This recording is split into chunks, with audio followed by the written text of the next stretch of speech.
Well, folks,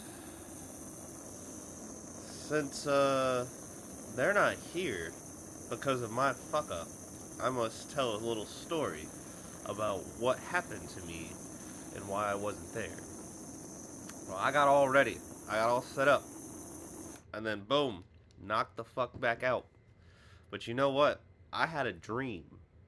A very important dream.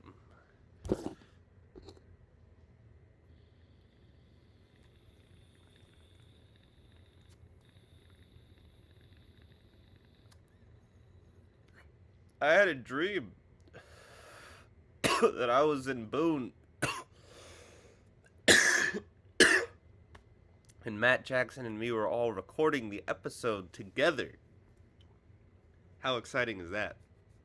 Well, Matt and I pissed off Jackson, and Jackson got angry and decided to leave, so I hopped in his car as he was peeling off, and he was swerving all down the fucking mountain, and we got into a very violent car accident.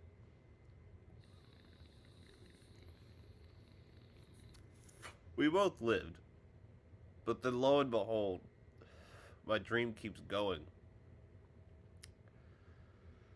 And I get into another one. And who fucking rear-ended me? Matt. Coming to find us, but there's some bullshit. Some fucking bullshit.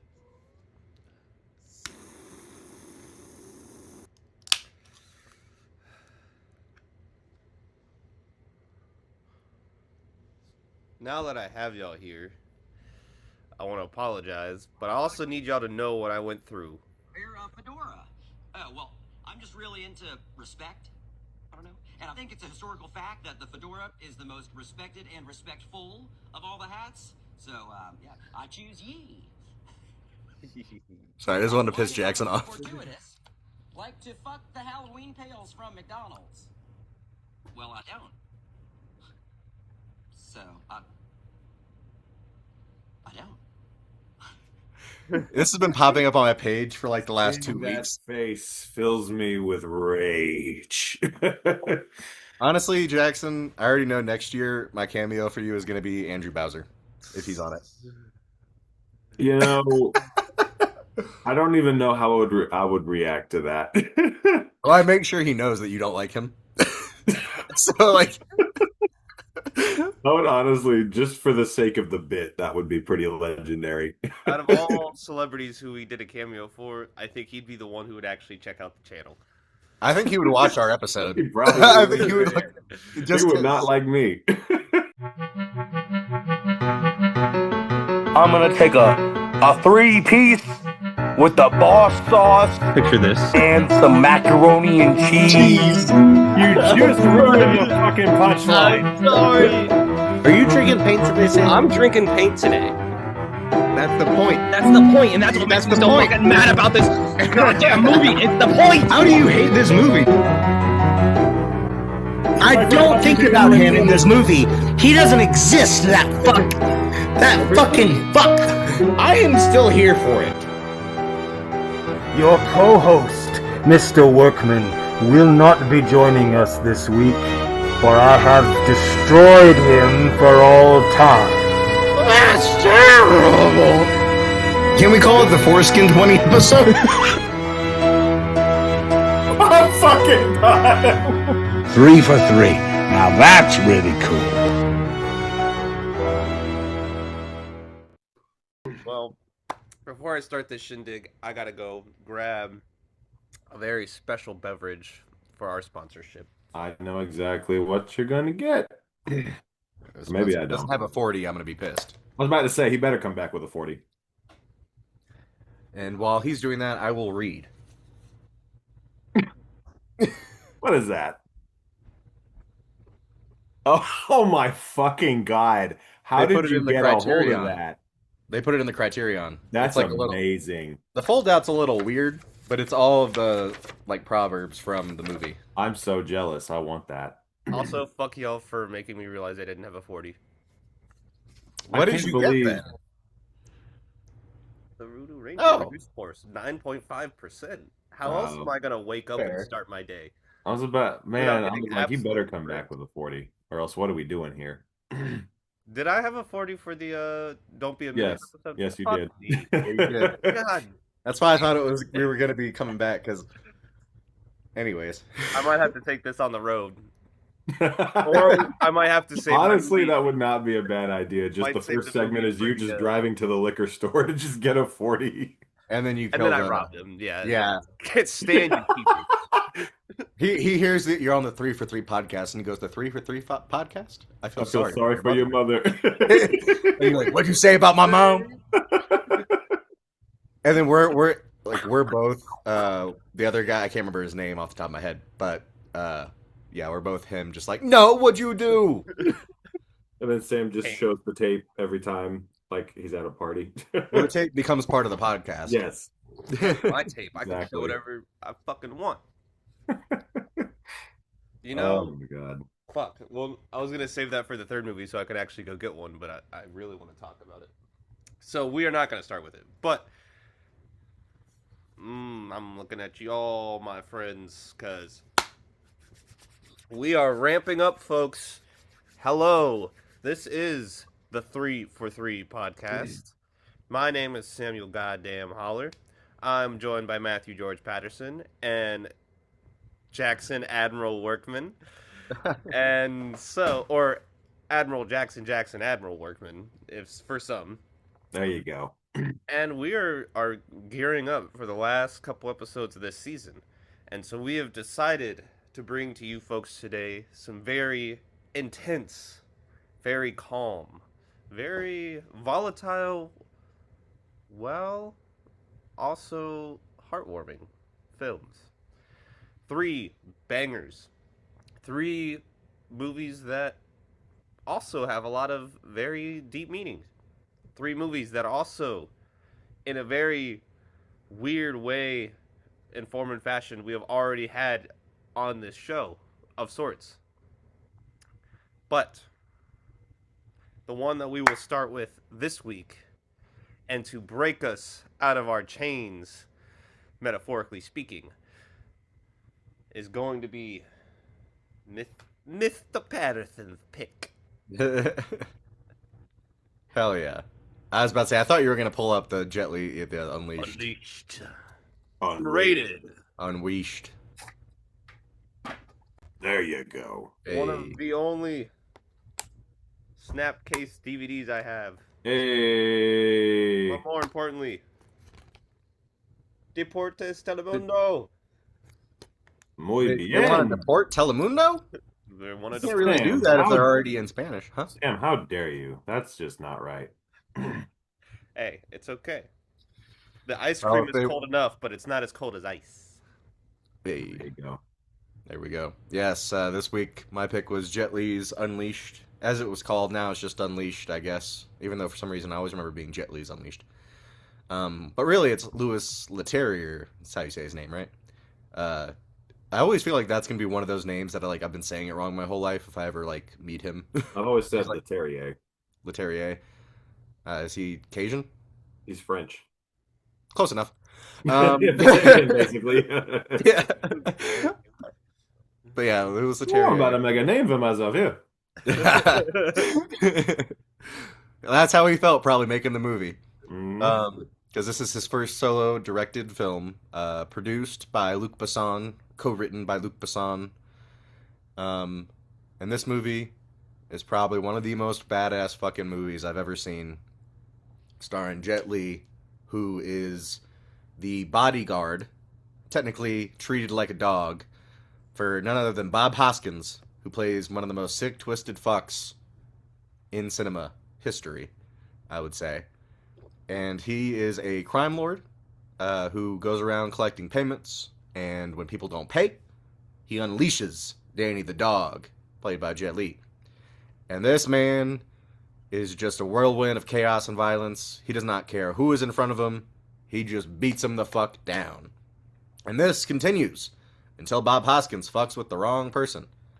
Because while he is fucking with the wrong person, Jet Li is sitting in the basement learning to play piano from none other than a man named Sam. A blind man named Sam, much like me. Yep. Yes, played by the great Morgan Freeman, who this role was written for him. And honestly, I cannot imagine one other person playing this role with the grace and the gravitas that he brings to it, as he does with all of his work. Um, and he does not see the killer that is Jet Li. He sees none other than the insides of this man, which is just pure innocent, and basically he's a lost soul, so to say. And he learns to play the piano, and Bob Hoskins fucks with the wrong person, gets his ass in a car wreck because they come at him. Jet Li escapes, and of course runs into none other than Sam again as he hides, and he takes him in. And Sam has a daughter, and that daughter is Carrie Condon. Huh? You do, Sam? If it's Carrie Condon, then yes. Okay. She can call me daddy any day. There we go. I was kind of waiting for it. I was like, where are we gonna go with this one? Hell yeah. But yes, Carrie Condon. This is how I knew her, honestly, as a kid. And this is how I knew Bob Hoskins. It was like between this and then I figured out he was the Who Framed Roger Rabbit guy, or that's what I called him. And we don't talk about Super Mario Brothers. But we can talk about Long Good Friday, which he is amazing in. Still haven't seen that. Yes. I'd like to see that. That I would say it's a normally- close, yeah. Like this, him and his character in that, and his character in this are very close in to degree, but Trying in to different think, vibes. other than Jet Li, the three leads are all returning, right? All four of them, yeah. Mhm. Jet Li was Once Upon a Time in China. Yes. Okay, then yeah. Yep, Yeah. all four of them Four. we've had on before. Wait, we had Bob Hoskins on? He was in Brazil. Brazil. Right. Fuck. I almost forget that he's in that. But yes. Yeah. And so ensues Jet Li becoming a human again, and he is learning to live life and figure out how to pick fruit, because there is music in the fruit, and you can tell whether or not it's ripe. And there's music in Carrie Condon, so Yes. pick that shit. And don't eat ice cream like you eat food.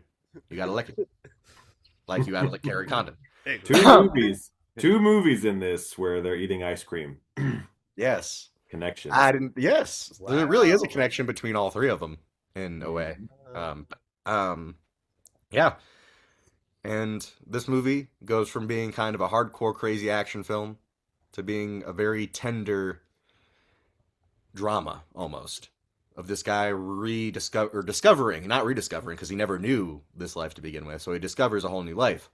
And Jet Li, gives one of the best performances I've ever seen him give. I mean, there's like Once Upon a Time in China was really good. Jet Li's Fearless was good, but this damn near breaks my fucking heart watching him just learn, get so excited about stuff and all that. He plays it so well. And then, of course, he runs into Bob Hoskins' henchman at the freaking supermarket, and so begins the return. I thought they were out, and they pulled me back in, kind of shit. And so they try to get him back. And during this course of this, he finds out about his mother, who is a piano player herself, and also caught up in some bad shit with Bob Hoskins, which is what happened, how he got caught.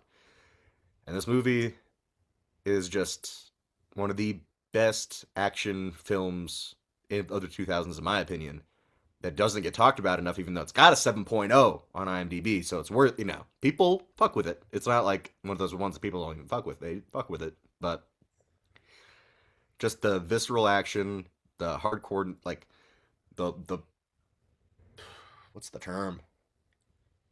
The juxtaposition, I guess. I was going to use another word. But of just, like, the very hard violence to, like, the most tender, loving moments. And for a good amount of this movie, there's not violence, which I was kind of like, oh yeah, I forgot this movie was like, but then at the end, there's like 22 minutes straight of him just kicking ass. And the whole time you're riveted, the whole time you feel things. And I don't know, I remember as a kid loving this movie, and I was kind of worried it was going to be one of those things where I watched it again and was like, well, there's a couple plot holes and all this stuff. And honestly, not much. Like, there could have been a few things that I kind of still missed, but I still fuck with it immensely. I think if anybody ever told me, oh, Jet Li's not a good actor, I'd say watch this goddamn movie if you haven't, and then watch Fearless. But And watch Hero. Yeah, Yeah, Hero's another good one. Bro is underrated as far as that is concerned, in my opinion, because people just look at him as an action star, and I'm like, honestly, I'd watch a whole movie where he didn't fight people. I mean, shit. Once upon a time in China, he was great. He's been great in everything I've ever seen him in. Yeah. I mean, I just never have heard people say like, "Oh, Jet Li's really good as an actor." They just usually go, "Oh, that's it's a what's so martial wild, arts." Matt. Is you say like the last 22 minutes or so is an insane amount of action, which is true. But this movie goes up into such a peak, and the very last second of this movie is the peak of this movie, and it is all sold through his eyes and his acting and the most just soul crushing like sadness that his character will carry with for the rest of his life, and he embodied it so well. I it Chef's kiss. Yep. So I will leave it open to the floor because that is pretty much the movie, and then we can get into the nitty gritty of it. But yeah, what did you guys think? This is the first time you've seen? I'm assuming Jackson's the first time you've seen it. I don't know if Sam is the first time you've seen it. we No. watched it together in high school. That's what I thought. I was like, I'm pretty sure we've seen this together. Yeah, So which I think it's. I wonder if the studio got Ang Lee for the Hulk, and they're like, "Oh man, we kind of fucked up," and then they saw this, and they're like, "Oh yeah, let's get this dude for the new Hulk," and then lo and behold, Loki fucked up. fucked up. But Wait, what? I mean, I like it, but I Didn't think Melissa Terrio do the Break yourself, fool! No, Incredible Hulk. I will fucking stand by that movie a Oh, you million like goddamn Incredible Hulk? percent. I Love that. really, fucking really movie. enjoy it. I One just of my think, favorite Marvel movies. I will die on that fucking hill. in terms of like visual perfection, it would not hold a candle to Ang Lee's version. But You mean the one that looks like a goddamn PS2 cutscene every time he's the Hulk? yes. I still stand by Hulk, the Ang Lee Hulk. I haven't seen the Incredible Hulk in a minute, so I could, I maybe. was gonna say I haven't seen it in many years, but back to Unleashed, because that's what matters. Because it's a goddamn good fucking movie. It has texture down to the fucking wood grain, down to the fucking flower pot that Bob Hoskin gets knocked out with.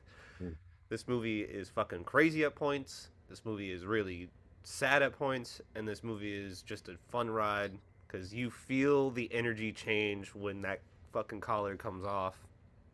And Bob Hoskins is a goddamn piece of scum in this.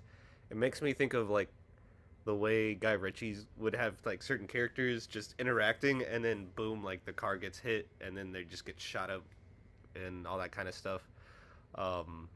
And the way that would go. But I really enjoy this, and I'm glad you picked it, Matt, because it is a very volatile time. Yeah, so this was my, as you said, first time seeing this one. It was a long time coming because Matt has been talking about picking this since pretty much the beginning of the podcast. So I've been waiting and waiting to see when he was finally going to pick it, and I was excited, like, all right, I finally get to see this thing because I really didn't know much about it, to be honest. Other than fucking Jet Li was in it. So yeah, then watching it was interesting because, and I'm just gonna say for the record, I am a big fan of Louis Leterrier. I've always thought he is an extremely underrated director, does not get the respect he deserves.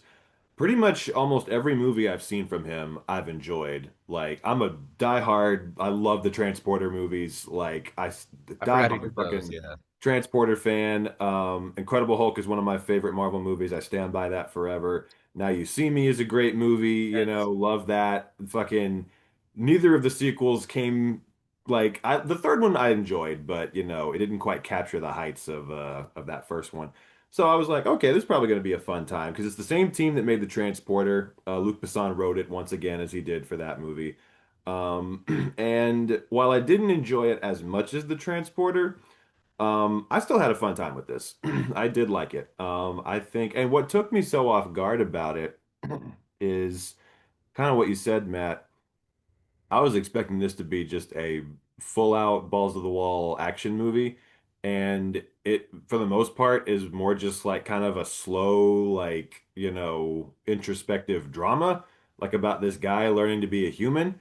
And I was like, oh, okay, this is different than what I thought it was going to be. I like this. I'm here for this. I really like that fucking part of the story of him getting taken in with Morgan Freeman and Carrie Condon, and that's like the bulk of the movie.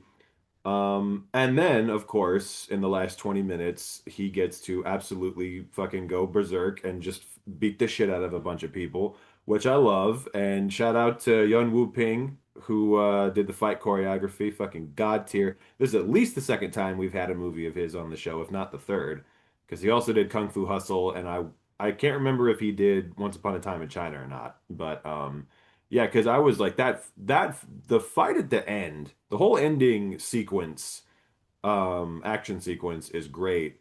But holy shit, that part where he's fighting that one dude like in the bathroom and they're jumping across the windows and shit, that was incredible. I mean, the way it was shot, the way it was choreographed, I mean, it felt real. It felt like those were two just, I don't know who the other actor was, but the two of them just going back and forth. It felt like, oh my God, like, Danny might not make it out of this. It's hard to make it seem like Jet Li is, actually meeting a match in his opponent, but they did it.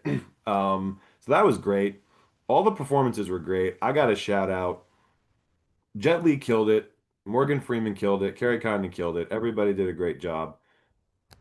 I cannot put into words my love for Bob Hoskins. I love that man so goddamn much. And every performance, it could be the worst movie ever made. Every single fucking time, that man gave it 110% without exception. And just, this is no different.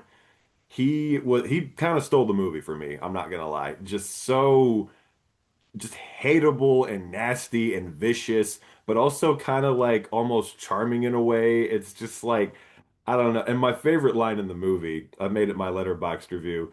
Like my sainted mum used to say, get 'em young and the possibilities are endless. I think it was the Jesuits who said that, but I probably got it from my mum. I'm like, what a great fucking line.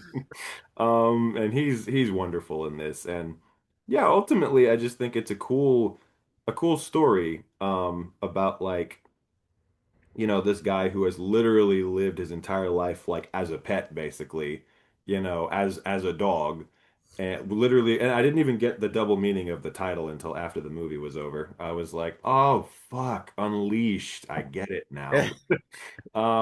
And yeah, he gets to learn how to be a person, and he gets to learn like what it's like for people to treat him with kindness and shit. And I gotta say, yeah, I'll kind of piggyback on what you were saying earlier, Matt. To people, if there's anyone out there who thinks Jet Li is not a good actor, or is just a martial artist, this is one of the movies, one of the first things I'd show him, because I 100% believed him as that character. Like, normally when you see Jet Li, you're like, oh, there's Jet Li, the badass motherfucker, he's gonna kick some ass. He was so weak in this movie for so much of it, so vulnerable, so just like restrained by the way he was brought up and the environment he's in, and he sold it. Like, I believe that this dude was not like a martial arts badass. He was like this poor guy who was being treated like, a slave pretty much. And I'm just like, okay, like, and he really sold that whole inner turmoil and confusion thing. And yeah, I think it's cool that they let him really kind of stretch his acting muscles in a different kind of way. And unlike maybe some other action stars who kind of have to look badass all the time, I think it's cool that he allowed himself to kind of be in play such a vulnerable character, who did have all these kind of limitations. Was a badass, of course, can fucking kill people with one hit in this movie, but still has all these other kinds of limitations. It was cool. Fucking Adam's apple. Yep, when he fucking literally bop, bop, bop, hit that guy 3 times in the throat and fucking knocks him down. That was so badass. And I like that. Yeah, like especially too in the beginning when he's just killing people wonton, and then after he gets brought in and they bring him back, he at least doesn't try to kill everyone in that like little pit. And then even the guy at the end, the guy who's met his match, he tries to save him. Like he grabs his pant leg, it rips, and he dies, and you're not feeling bad about it. Mhm. But he at least didn't just go, "You're out the window, goodbye." Yeah. You know. No, he legitimately tried. Yeah. And I like that, again, that's the point of the movie. He's like, I'm not going to be the thing that you raised me to be. I'm gonna be my own person and not resort to like murder and violence and that kind of shit. So would So this be the unofficial dog special?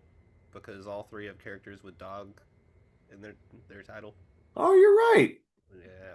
Ghost. got- Oh This yeah, was I didn't even supposed to think be about called that. Danny the We got Dog, O-Dog in Menace II Society, and then Yep. the Ghost Dog. and then Danny the Wow. Dog. Didn't even think about that. We legit kind of were on fire with our picks, Yeah, we're unintentional. in sync. I like it. We're all in sync.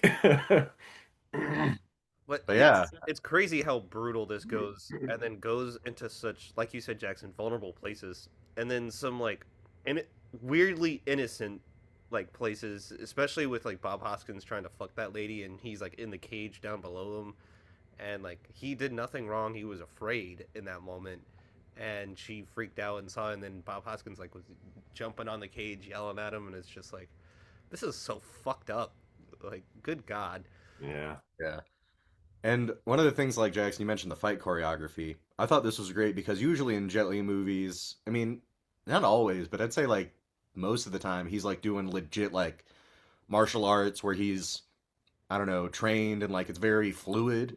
This is like the most like visceral type of like fighting I've seen him do, where he's not trying to like, because like the way the way he's trained is probably not as professional, and so he's just going at them literally like a dog at points, which I love because I'm pretty sure at what like points he'll just do like use the claw kind of thing, and I'm just like hell yeah, like he's not, the fighting is even different. It's not even like his normal stuff because like if you think about Hero and even Once Upon a Time in China, it's all very like cool.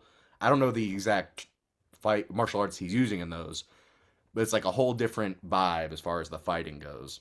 Well, yeah, because in Once Upon a Time in China, it's much more like these are kung fu masters. They're using like these much bigger, more elegant kind of techniques. And then in Hero, that's like a wuxia movie. So they're like flying through the air and shit, like no person would really be able to do.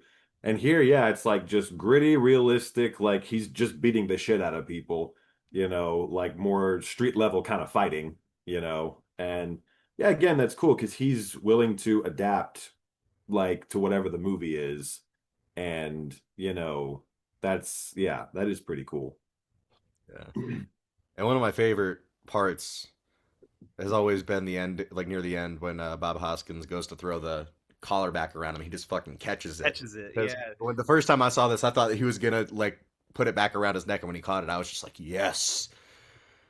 And yeah, and I also liked the moment where they write like he puts Morgan Freeman and Carrie Condon in the closet like he was as a kid, and then he runs out the door, and they do that cut where they show the flashback of him running out of the closet to like defend his mom, and it's like the first time he couldn't defend his mom because he was a kid, and now he's able to defend the people he loves. But it's like that. I don't know. I like that. Yeah. Callback. Again, I really like, that's the thing that surprised me so much about the movie is the fact that it ended up having so much heart. Like, I really thought it was just going to be like a straight, like, action movie from start to finish. And it really was like, for most of the movie, they're just taking time to, like, kind of, again, show this guy's inner turmoil and how he's dealing with it and his relationship with, his new family. And, that's what drew me in more than anything else. That was my favorite aspect of the movie. As good as the fight scenes were, um, that was the thing that really got me invested. And of course, Bob Hoskins just knocking it out of the park every time he was on screen. I was just like, I love this motherfucker. I hate him, but I love him. It's further proof that while Leon the Professional and Fifth Element are both goaded, Luc Besson needs to just fucking stick to writing because he is such a good writer sometimes that I'm like, you don't need to kind of fuck this up with some of these goddamn quirky weirdness things that you got going on, my friend. Just let someone else Well, take the reins.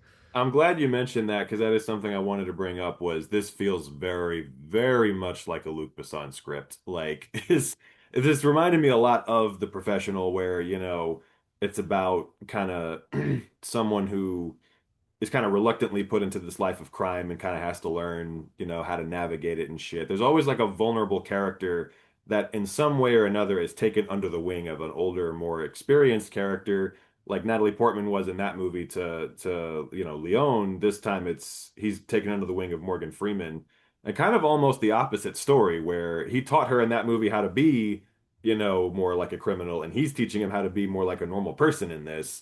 But a lot of the same themes are, and there's usually kind of again like Gary Oldman in that movie and Bob Hoskins in this one. there's some kind of criminal person who's out to kill him, and they got to fight him off and shit. Some unhinged fucking criminal. And yeah, so definitely feels like a Luc Besson script in that sense. But and it's funny because a lot of his biggest movies, are ones he didn't direct, like this and The Transporter and Taken. Like he didn't direct any of those; he just wrote them. That's kind of interesting. Yeah, that being true, I District forgot he wrote B13 Taken was too, and I'm like, yeah, Taken is a good fucking movie. Yeah. Like, the sequel's not so great, but the first one still a banger in my opinion. Yeah, I'm trying to think because there's one other thing I want to say about this movie, but it's escaping me.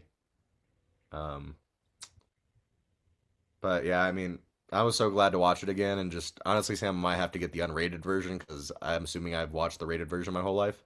I'm so upset though. I started the extended version, and they put in the deleted scenes into the movie, which is kind of cool. But they didn't bother to like restore the picture quality from it, or like do So you just very the obviously most know what the jarring deleted scene- cuts. So I stopped it and I went back and just started the unrated I version. see.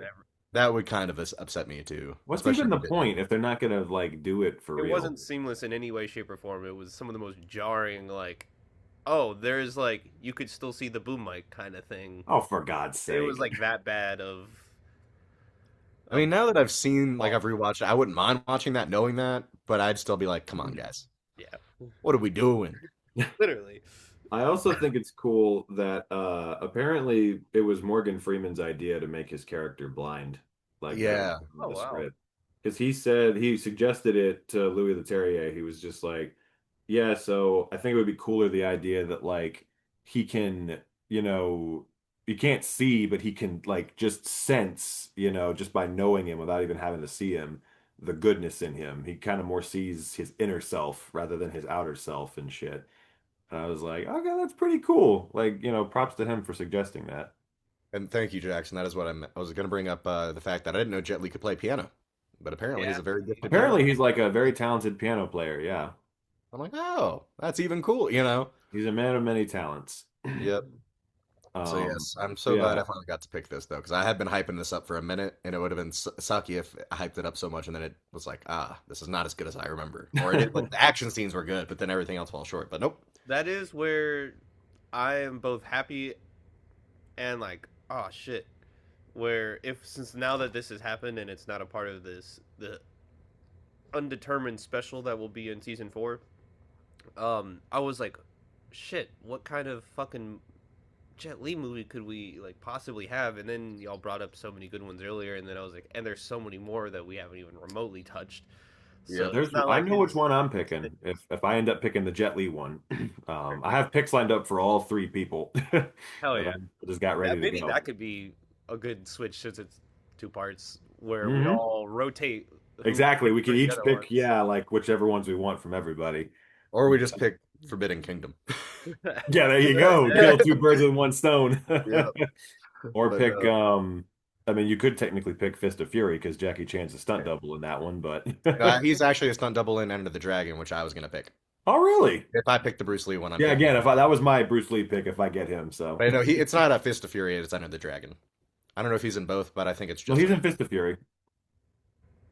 Probably both. Then he probably was just around at the time doing stunt work. Because I've seen Fist of Fury, and I know the exact shot where it's him. He flies through a fucking glass window. I actually started a very big argument at my job about it between like all my older, like slightly older, mid-30s coworkers. They were all. I brought it up. I was like, "So who would you pick out of the 3 of these people?" And then once someone said it and someone else disagreed, people will throw down like, over that argument. What I've seen the it fuck happen. are you talking about? And because he was like, "Yeah, Jackie Chan's just a stunt man. He ain't got shit." And then this dude just came in and was like, "Whoa, whoa, whoa, whoa!" And then they all agreed, like Bruce Lee, if it wasn't the time period, and if he could have like been presented as a better actor because he has the best skills out of everyone, and then it was just like this huge argument across it. Yeah, people will throw down over that argument for sure. And I was like, "Oh, I'm sowing the seeds." Well, I think we're gonna have a discussion that's not gonna be as combative because we like all 3 of them anyways. So we're not like trying to decide who's. We might get into it though. We might all have different people who we think are the best one. but we'll Well, have. I think we're good because I know I'm gonna try to split it into different categories. Like maybe who's the best martial Sure. artist, who's the best actor, who's got the best movies Yeah, we'll have a more nuanced overall. discussion about it. Yeah, You know not what? just like this one's over, like just the best. Kind of fucked. All three of us had the opportunity to grab a dog collar from someone we know in our lives, and none of us decided to wear a dog collar for this. We Oh, need to. my That's my vow for season 4 is we're gonna up our bit game again because we're just letting all these golden opportunities pass us by. my aunt actually doesn't have any dog collars, so yeah, we don't. They don't collar their dogs because How they're do in the y'all mountains. walk them? You just free Oh, walk? they have harnesses. No, I don't have one either, but I could have just gone to a pet store and bought one. I would have done that. But I'm you, just like I making sure have it fits, and everyone's like, I need to make sure this fits before I buy it. Everyone's like, "What the fuck?" Don't Funny ask enough, the I "That's have one done kinky that. dude, huh?" Funny enough, Stuart and I have done that. Mainly because like Oh, you're at least with Stuart. she has made like It's a necklaces little less with than the dog like chain collar like things, so it's just like, oh yeah, we gotta see how like it weighs on the shoulders, because if you don't want one that's too heavy, you don't want one that's so light it's gonna fall off. Hey, just as long as Lorenz Tate isn't in the store and sees you doing that, you're fine. That's the key thing. Yeah, you got to make sure it's not some, But thank you for because it's a dog collar, not an O dog collar, Yeah, or a Ah. lope dog collar. of course, or a ghost dog collar. Exactly. Aha. Or at this point, it's not even a Danny the dog collar because they don't make dog collars. But yes, I was happy to finally get this one done because yeah, it's been a solid year and a half of you teasing it, and I'm just very happy that finally got to check it out because again, I'm always down for a new Jet Li, a new Louis Leterrier, I enjoy both of their work usually. It gives a new meaning to me, because I had this kid who I had classes with like a semester ago in school named Dan, and he was just really fucking dumb. So I was like, it's Simple Dan, like Simple Jack. But no, the Simple Danny really goes to Jet Li with some of the greatest, most nuanced silence to ever exist. I've been sitting here like resisting calling him Simple Jet. That's a good one. Oh, Where's yeah. the god damn it? See, another missed opportunity. I definitely have like a little red light that I could have just stuck up on the wall and just had it flash the whole entire time, and I'm not paying attention. That would have been good. Less than a minute. That's about to say. One thing I will So- say before the minute is over is I'm glad I got to pick it because I have movies that I want to pick for the podcast in my notes, and this one is at the very top, and so I finally got to take it out of my list. Sit out. Long And now last. I've got so much more under it. I'm like, fuck. I used to only have like 3 or 4, and now I've got like 8. I've got so goddamn many, it's ridiculous. But I'm crossing them off. I crossed off a big one this week. This was one I'd been thinking about for a long time. Fuck yeah. So I'm gonna get on my phone and go get a 40. Oh, can y'all see me at all? Now you Not at see all. me. Now you don't. Tell me Sam's got the do-rag on. Oh. Howard. No, but bag acquired. Damn, you already went to the store? Fucking hell, that was fast. Yeah, I was about to say, it was less than 5 minutes. I know you live down the street from it, but like, shit. Yeah, I fucking was trying to film at the same time, left my wallet because I left so quick. So I was like, fuck, I gotta tap to pay with my phone. I love it. We We're said on that the if way you back. we said that if you get in a car accident, Sam, we're technically in the car with you, so we're gonna also be in a car accident. Like, we're And just y'all gonna, the cops caused are it gonna look because of down, my and we're just gonna be dreams. sprawled out. And I don't have my wallet, just like in my dream, so I might get fucked. Well, I would say you're close to home, so it's fine, but most It's gonna be accidents do happen it's gonna 5 be miles just like away. Menace II Society, where the cops are just gonna beat the shit out of you when they find out you don't have your wallet. And drop me off in essay country. That's right. I Where, like the crossover. Last week we had the essays in Blood In, Blood Out, and then they made an appearance in Menace II And Society. as we come to learn in Blood and Blood Out, the essays aren't actually bad people. They took them Right. to the hospital. Apparently, Exactly. Clifton Collins Jr. was in there, which I didn't recognize until I saw his name in the credits. Wait, he was actually one of the fucking. Are you for He was real? like Bato number 2. No shit. I didn't know. Wow. I know. Didn't realize that until I saw the credits. Or I was looking through the credits on IMDb because I was like, okay, I know Bill Duke, I know Charles S. Dutton. Is there somebody else I missed? And I was like, nope. How crazy. Did not know that. Yep. So that's like at least his third appearance on the show, right? Uh-huh. At least. Boondock Saints, then We Rules just of had him on, Attraction. I swear. Rules of Attraction. Yeah. And now this. So, yeah. You He's know, everywhere. it would be really crazy if I stopped the car and someone fucking shot me in the face. Sam, I think that would be see- crazy, not in relation to any of this, but yes. Just in general. Oh man. Hey, you got to stop dogging that dude's girl. You got her pregnant, bro. Yeah. Bro, I don't like the way you ducking my cousin, Sam. I knew that fool would come back to haunt me one day. I just didn't expect it to be in this kind of manner. Sam, do you care if you live or die? No. Until you find out too late. Too late. You.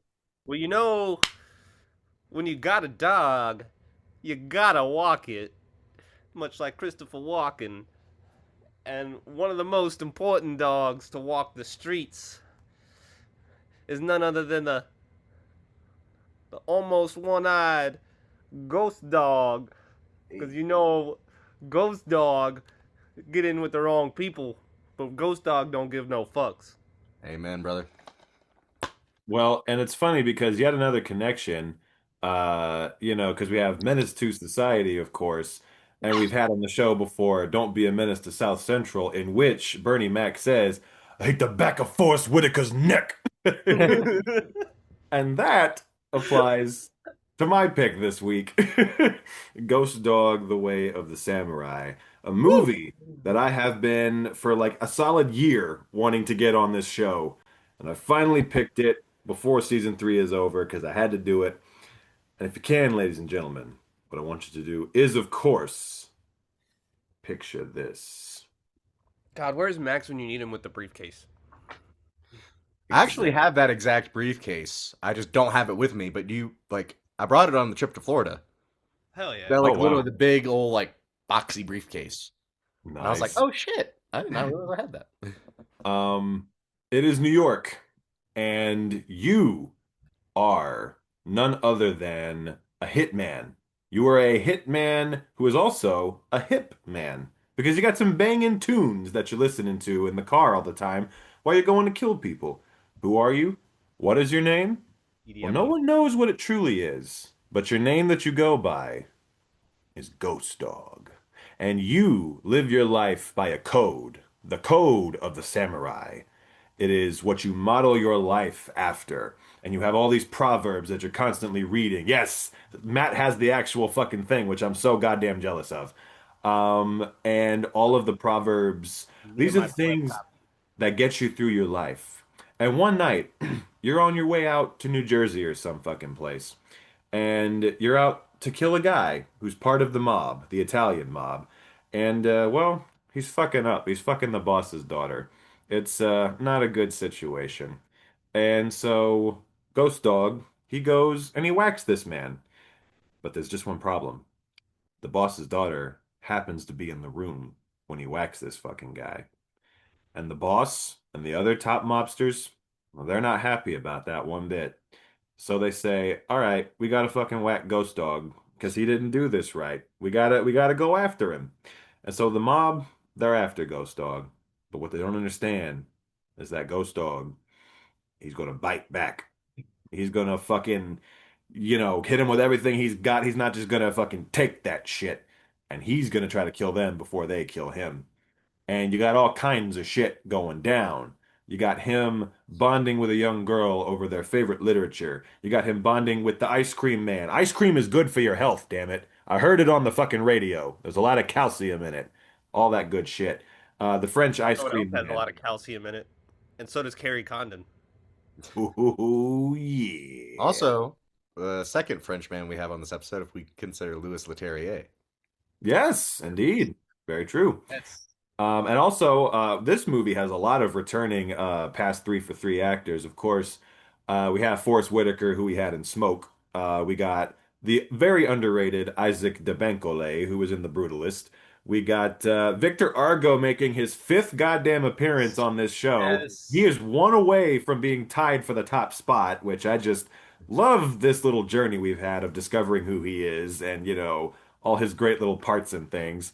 Um, Henry Silva, who we had in Ocean's 11, of course, and probably some other people who I'm forgetting about. But Haven't had the Wu-Tang Clan on yet. well, we have now, motherfucker. Oh, And yeah. hey, actually, RZA did part of the soundtrack for one of the other movies. I can't remember which one it was. And he did the soundtrack. He did the score for this, and Yeah. makes a cameo. So he's involved with at least two of the movies this week. So again, we're all in sync, whether we realize it or not. So yeah, that's basically the gist of it. This is my first Jim Jarmusch movie. I finally, yeah, I know. He's someone who's eluded me for a That is wild. long time, and I'm glad to have finally checked out one of his movies. And I guess I'll just say right off the bat before I let you guys take it away.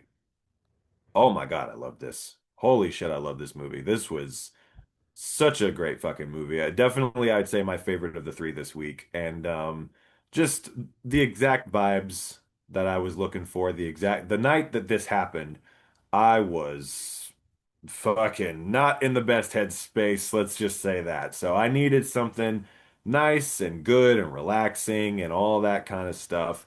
And this gave me that. I was able to just like, unwind and focus on this for a couple hours. And yeah, I love Forrest Whitaker to death. He is one of my heroes, and he is amazing in this and all that good stuff. And I'll get into it more later, but first, take it away, boys. Sam, do you want to go first, or? Weirdly enough, like, and this is not because of the subject material, but like this movie unfolds like a piece of origami. Like you're a part of this little section and you're just going along and you're so absorbed, and then you fold the piece of paper open and then there's just even more goddamn information. And speaking of paper, it makes me think of No Other Choice in the way some of the city is like shot, and just like the height of things, the lowness of things, the just personalized aspect of it. The scene where the Hispanic dude's building the boat on the roof, and they're just joking like, "How's he gonna get it down?" One of my favorite scenes. It's so just like soft and just tangible and just like present. And there's not very many movies like. I even went back after this and looked at every Jim Jarmusch film I've seen, and like even though there are some that I think I enjoy more, this second rewatch really cemented this in as one of just the most quintessential, like, this is how you fucking make a gangster film kind of like things, but also not just only a gangster film. This is how you make a fucking personal, touching story about a man who is in a life that he created for himself, that was also created for him with against his will, just pushing against it and pushing for his own inner peace. And that's a huge theme we've had throughout a lot of movies that we have. But it just, and the him communicating with the Frenchman, and even though they don't understand a single thing that each other's saying, they're saying the same thing that the other person says back to back. And it just fucking works. And it makes me really, really love The Dead Don't Die even more, because that movie, Which I've heard is his worst movie.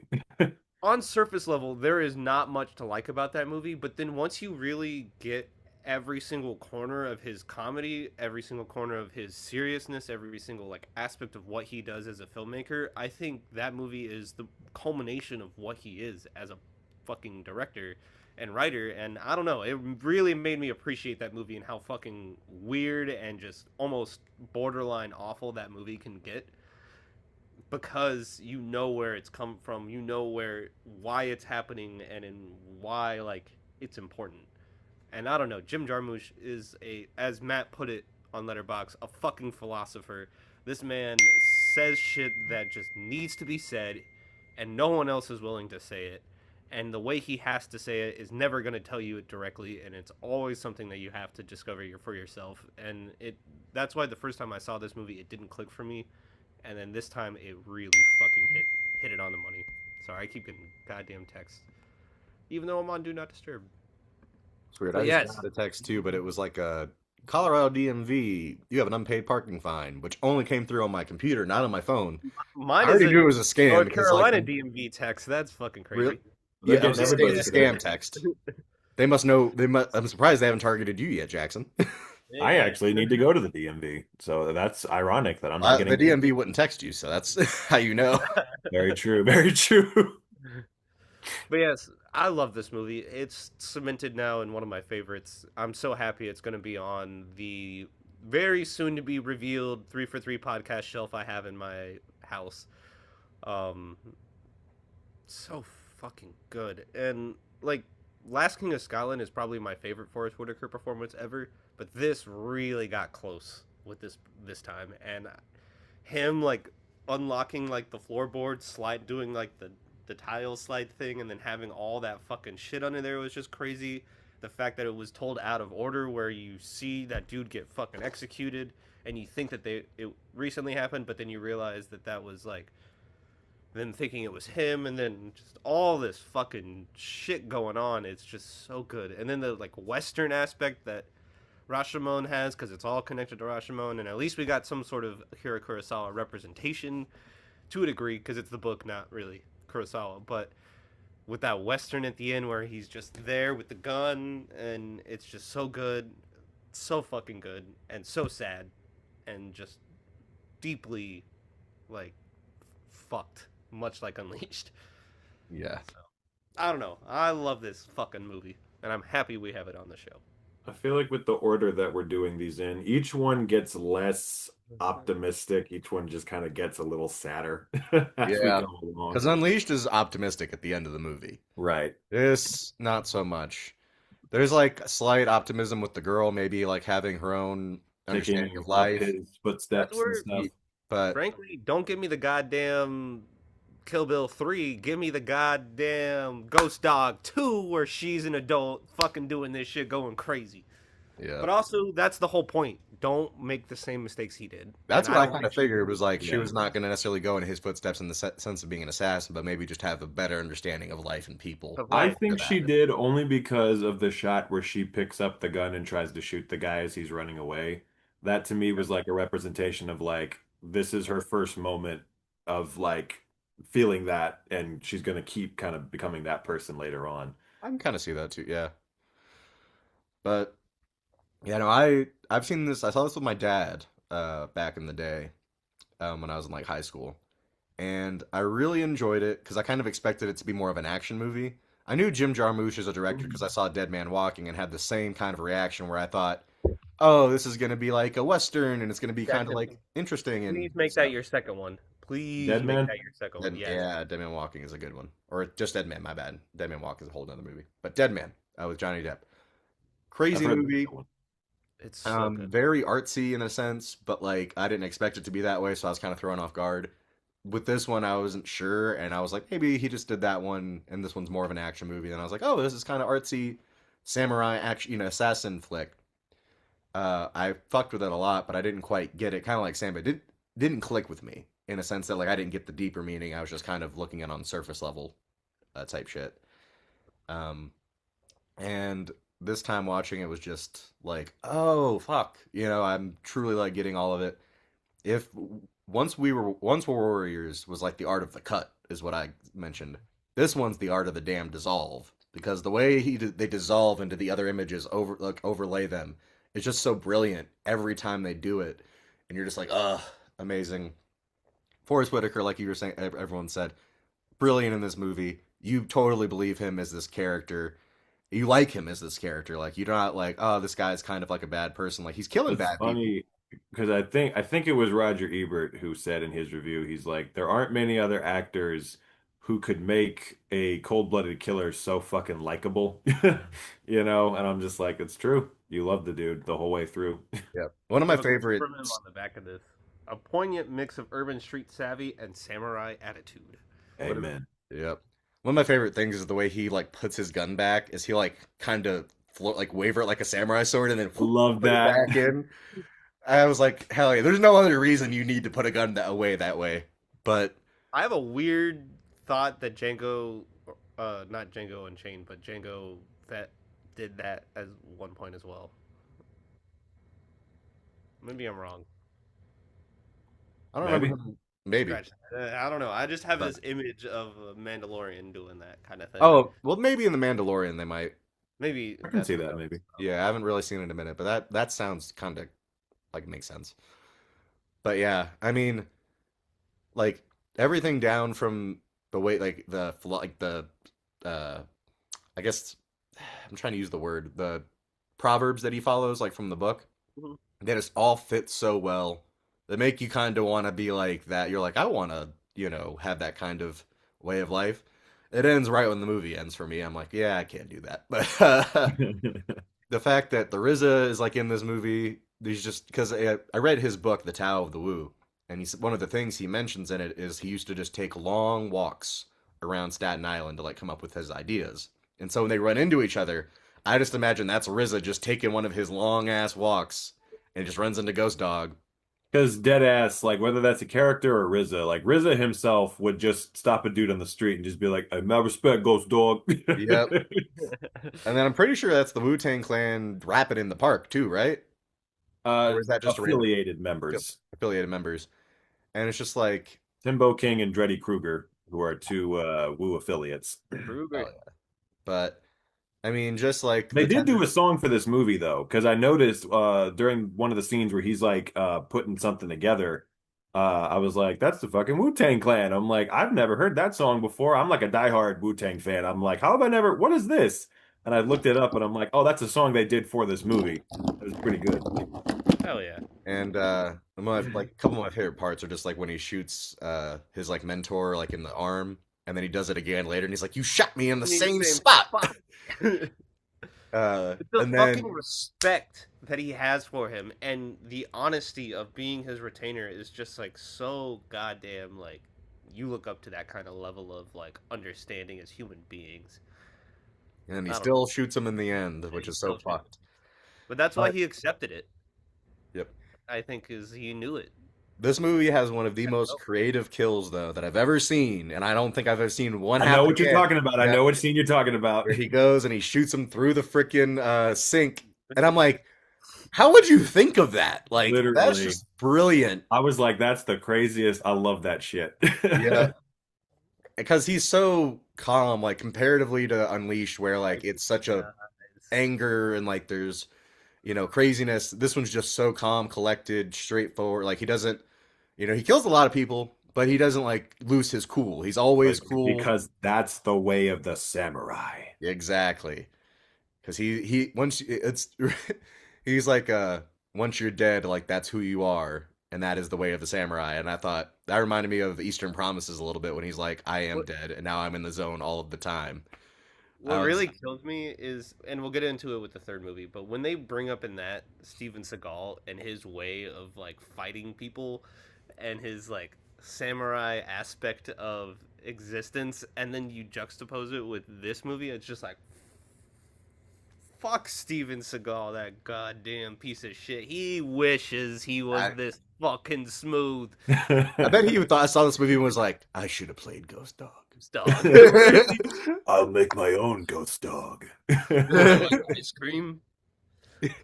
Ghost Hound. That's what I'll be. You ain't I'll have nothing my but a ghost ghost. bitches with me.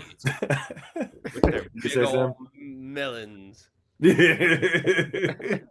He flicks it and he goes, "This is ripe." And right means sweet. And sweet is good. Oh God. Ay, Yeah, I fucking, like I said, I love this movie. I love everything about it. I love the way it was directed. I love the story. I love the characters. I love the super, like, in spite of the chaos and the tragedy of the events that are going on, it's just so chill. Like it's just directed with such a like chill energy, and I love that. And honestly, I love the scenes of him handling his business and going after the mob guys. But again, some of my favorite stuff in the movie, honestly, are the scenes where he's like talking to the kid in the park, and the scene where he's, talking to the ice cream man, and the scene where they're on the roof looking at the guy with the boat. That's one of my favorite parts of the movie. And I like, again, you kind of pointed it out, Sam, the way that the two of them, they can't understand each other at all, but they're still able to have this like very close friendship where they're just they don't know what they're saying, but they know what they're saying in a Yeah. sense. Like they know each other's vibe well enough to kind of generally understand each other. And just to be able to play chess, like they're always Universal playing game. chess in the say what? A universal game as well as music, which was a very big thing that like connected with them. Exactly. And yeah, it's just like I don't know. Those are honestly some of my favorite parts in the movie is scenes like that. But then also just like stuff like I love the whole backstory of the one gangster saved his life and he feels like he owes him, which to me is kind of part of why he just kind of accepts it in the end. In a way, I feel like he's almost like I was gonna die before you saved my life, so all the time I've lived since then is because of you. I'm on Yeah. borrowed time. So if this is what you got to do, fuck it, I owe you one, which is fucked Thing up, but he paid that debt back when he killed that dude who was gonna kill him, I think, I personally. agree. I still Uh, think Louis is a fucking scumbag for killing him in the exactly. end, but Yeah. But because that's also, the thing though, no, that's he's a so. chauvinist male pig. Excuse me. Chauvinist male pig. What I love though is throughout the whole movie, I really like that dude. And you think to yourself, okay, so he's a stand-up guy. He saved his life. He's not killing him the whole movie. And then when he actually fucking does it in the end, I was like, oh, you bastard. Like, how could you? Because And then he it's served even under the doubly under the fucked daughter. up. It's even doubly fucked up because I'm like, the fucking daughter whose life he spared twice ends up being the one who orders his death. I'm like, he should have just shot her ass. I'm like, it That's came where back to bite him. I really love the part where he gives the girl the new book, and he's like, he knows he's gonna die, so he's like, you don't have to tell it to me, like your thoughts on this until like the future. And then he doesn't say Yeah. that exactly, but then he gives the dude the book, and he's like, tell it to me one day, because he knows that like they're going to the same place. Like there's so Oh, that's much a, like yeah, power yeah, in yeah. that, and him Yeah. having the book with his blood like soaked into the pages is just fucking Mhm. brilliant. Well, it's fucked Yeah. up because it's the girl who calls the hit who gave him the book to begin with, To begin with, Mhm. and now exactly. it's Yeah. all the way back to her, and I'm Yeah. like, It's just it's so fucking well like crafted and just thought out and methodical and all sorts of just culminating parts that just really fucking sell what this is. And it's literally like it has moments that like reminded me of High and Low in the way that it was shot up with like the pigeon scenes in his little like domicile up top, and the way that I'm like, fuck, how did a person who's not Japanese capture this so goddamn well? And they Jim Jarmusch. He just fucking does it. I will say this: Eh, right after this movie was over, you know what I did? I watched what? Patterson again for the 8,000th time in a row because I fucking love that movie, and it very Well, you're biased.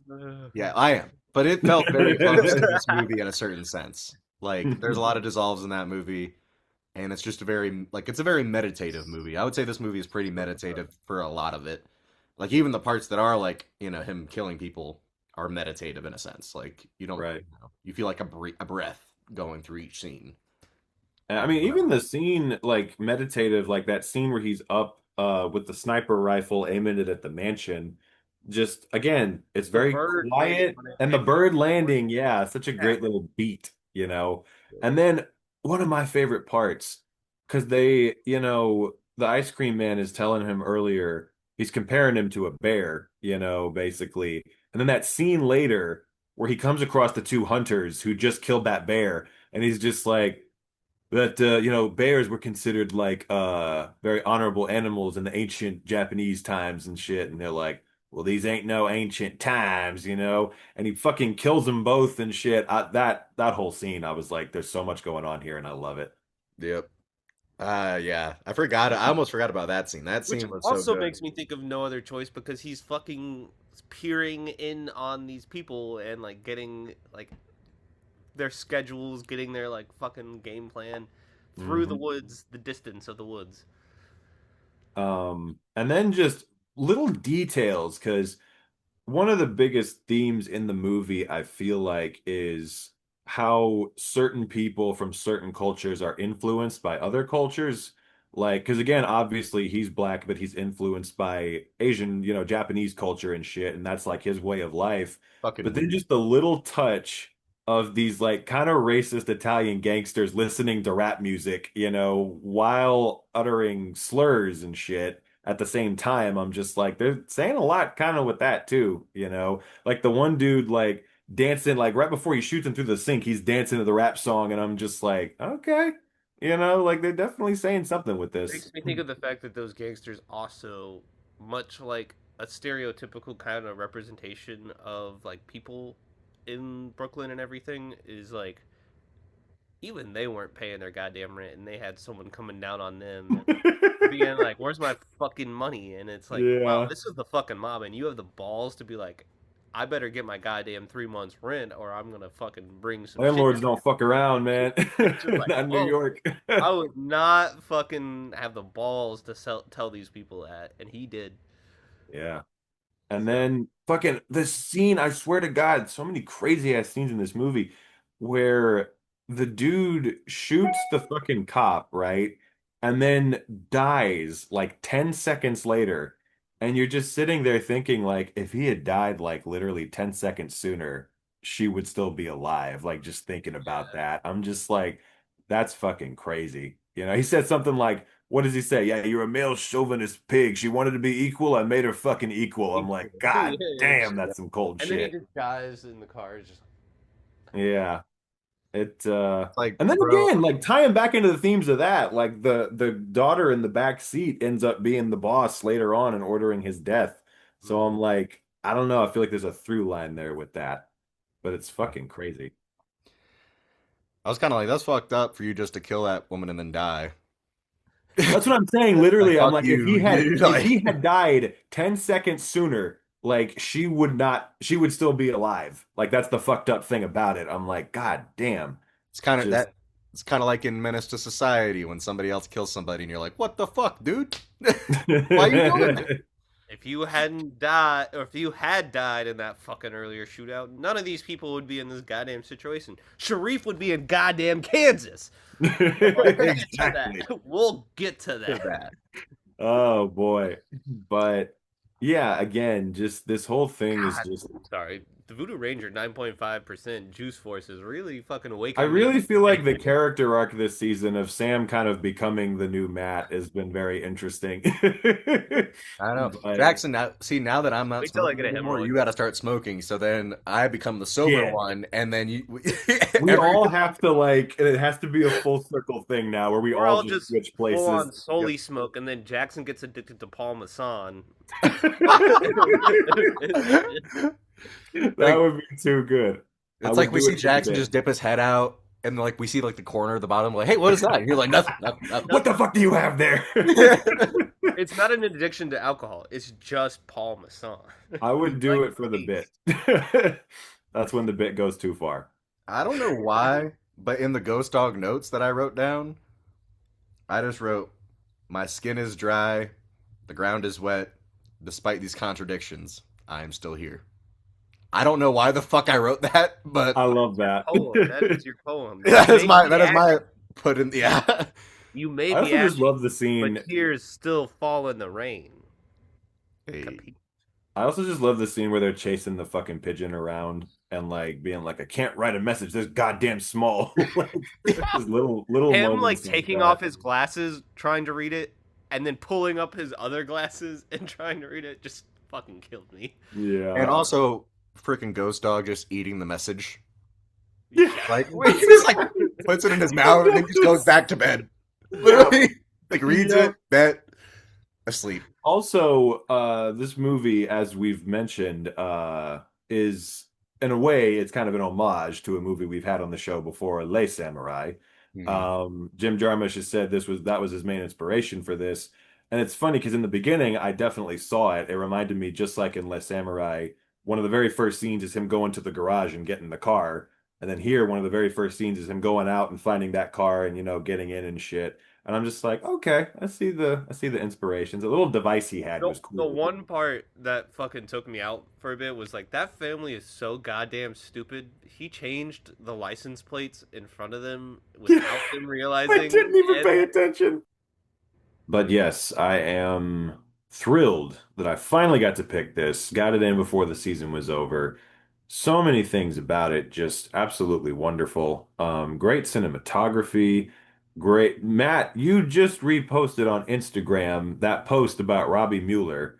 And like that was right after I watched this movie and I had looked him up and I was like, what are the fucking chances? Yeah. Great fucking job shooting this movie. Shout out to RZA who killed the music. I love the score for this movie. And Wu-Tang Forever and all that good stuff. But yeah, again, what's not to like about this movie? I mean, just such a great time, such a chill vibe, in spite of some of the heavier, themes of the movie. And yeah, at the end, perfect ending. Like she basically takes the baton from him, and she like kind of studies the way of the samurai herself. Whether she becomes a killer like him or not, I guess is left up to interpretation. I personally think that's what happens. But either way, like she's gonna live her life by this code now, and kind of follow in his footsteps. And that was kind of the perfect just button to the movie for me. Yeah. No, I'm glad you said that Yeah, you but kind of got the vibe that she also followed in his footsteps, because I didn't get that the first time, and this time I really kind of felt that Just way. the shot of her picking up the gun to me was like the signifier of that, of like, this is the first time of many she's going to pick up a gun, and study the way of the samurai. And that it's just, I mean, I know it's kind of a joke to say, but poetry. It's fucking goddamn poetry. For real. I mean, hey, it's, fucking proverbs, Japanese fucking proverbs. I was gonna say a lot of Jim Jarmusch's movies are kind of poetry. Like I'd say The Dead Don't Die is one of the. That's probably why it's not his best movie, is because there's not really any poetry in that. It's just dry humor the whole movie. Yeah. Well, like you said, he's a philosopher. He is. So he's always, spitting some philosophy. Yeah, and The Dead Don't Die. He tries to do that too. It just doesn't land as easy. As some of the other ones do. But yes, I'm glad you finally started watching his movies, though. Hopefully, you can get to some more. Yeah, I'd like to, see some more because if they're anywhere near as good as this, I'm in for a good time. Oh, they all are. But yeah.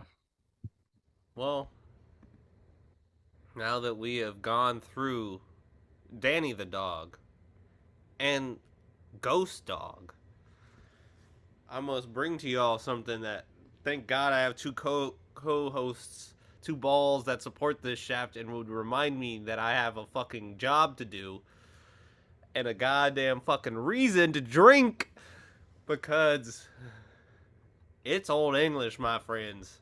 Hey, I was 800 castles on my leg. Life. 800 castles in my leg. Just be very still. I ain't gonna. I wish I had the zoom on your camera right now, because if I just zoomed in, dude, that'd be perfect. Oh, that would have been spot on. Perfect. Kept me rhyme with the signs of my youngest. Yes. Kept me fooling with We the are taking signs of my things youngest. back, but I'm going to stop the song so we don't get copyrighted. Right Hey. at the 30-second mark. Instead of Menace to Society, we're Menace 3 Society. We're Menace 343 Society. And one of the biggest things that makes me laugh is that my DVD is so fucking stretched. Like, I don't get why they look like this on the cover. They're like squished and stretched.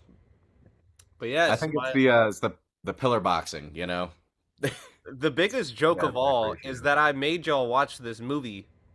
And the reason I wanted to watch this movie is because, as we've come to find out on this podcast, I used to think, or I accidentally thought, don't be a menace to South Central while you're living in East LA or whatever the fuck that movie's While you're called. drinking juice in your hood. Drinking Juice in the Hood, yes. Was Menace to Society. I accidentally watched that because of this.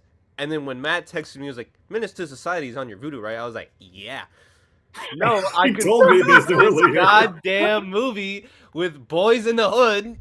Oh on my my god. Voodoo. But this was That's- the movie that we needed to watch. It was just so funny because before you got on earlier, Matt was like, "I swear to fucking God, Sam told me like 1,000 times this is on my Vudu, and it was not fucking there." Nope. I had to buy it on Apple. No, I just said fuck it because it was like $8 on it. Yeah. That was Boys in the Hood, which I'm sorry. And it is not a John Singleton film. This is a Hughes Brothers film, The Goats, Book of Eli, and all that jazz. But yeah, I had to make fun of that because once I realized last night, I put in my DVD copy, so I wasn't even like paying attention to the fact that it wasn't streaming anywhere, and I was like, let's see if either of them have watched it on my Vudu.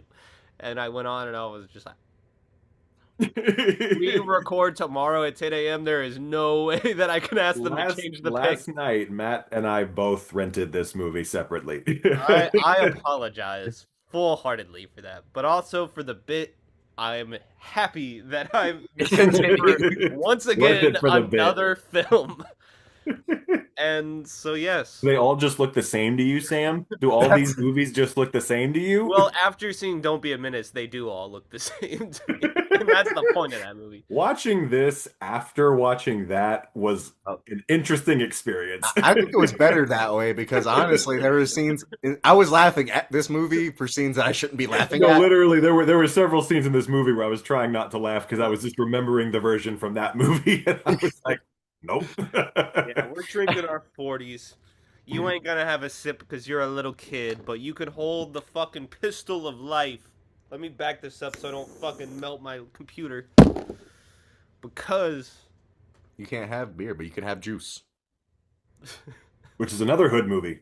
Yes. I know, that's why I was like, wait. Yes. What were they referencing when they did that? With this double? I don't know. We'll get to it. For fuck's sake, if you want a goddamn soul-crushing movie, you want a goddamn really fucking episodic goddamn transportation into the lives of these people who are getting out of high school, starting to try to find better lives for themselves, having the people around themselves drag them down, having the goddamn fucking mentality that you can do this, and then going back into that world, having these people influence you into making the worst decisions you could possibly make, because you aren't gonna fucking kill no grandma or no kids.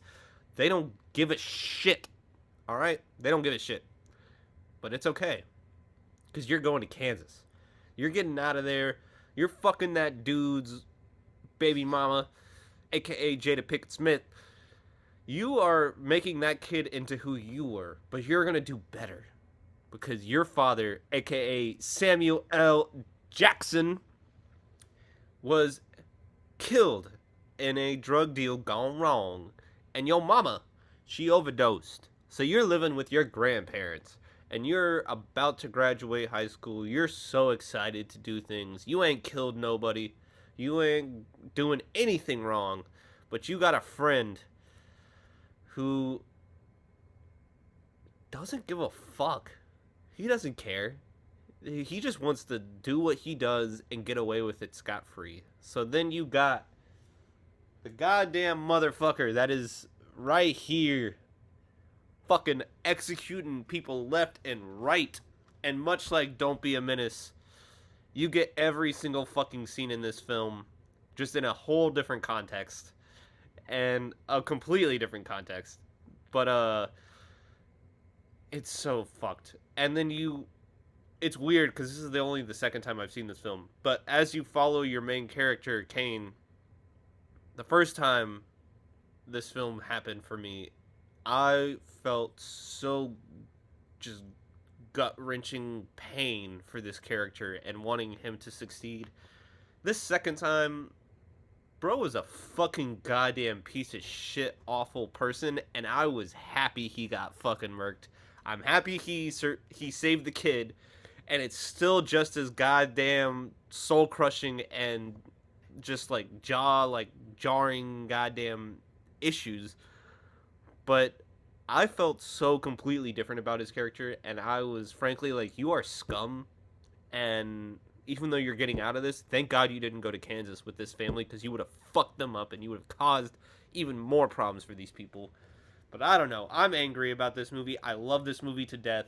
but especially after seeing it after Don't Be a Menace, my opinion of this movie has completely diverged to the whole different realm of existence. Is this the first time for both of y'all? Was for me. Not yes and no. I watched this on TV when I was probably a little too young to really understand it. How could they Didn't quite fucking pay show attention. this movie on TV? Hell yeah. I think well, it might have been like HBO. Oh, Like okay. because we had HBO as a kid. I just remember having it on, watching like the first scene for sure. I remember that, and then a couple other scenes like when they kill the dude outside the I don't know, the food joint, and I was just like, oh, this is like again. I'm like fucking 8 or 9, maybe 10 or 12, but probably like 8 or 9, and I'm like, this is an action movie. I don't fucking understand that it is like a serious drama. And I don't remember much of it. And then the second time I vaguely saw it was when Abby was getting a tattoo and they had this on the tattoo parlor. And I was watching the scene where Lorenz Tate like has the shotgun and like points it at them. They all freak out and they're watching the scene. Sorry to cut you off, Matt, but it is interesting how this and Ghost Dog, they get the same amount of bullets put into them, but one is from the front and one is from behind.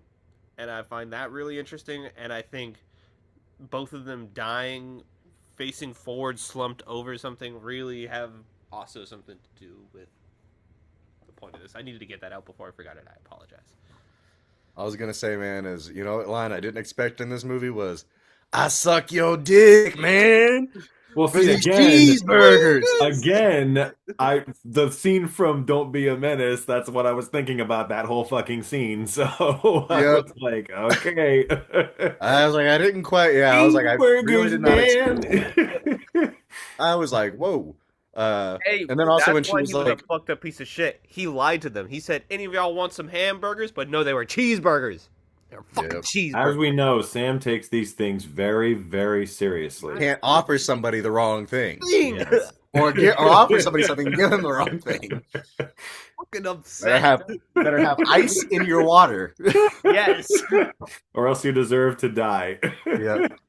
But no, I mean it's a great movie. It's very harrowing. The other thing I thought about was like when she's like, you know, the kid was like, "Can I get a beer?" And she was like, "No, you can drink your juice though."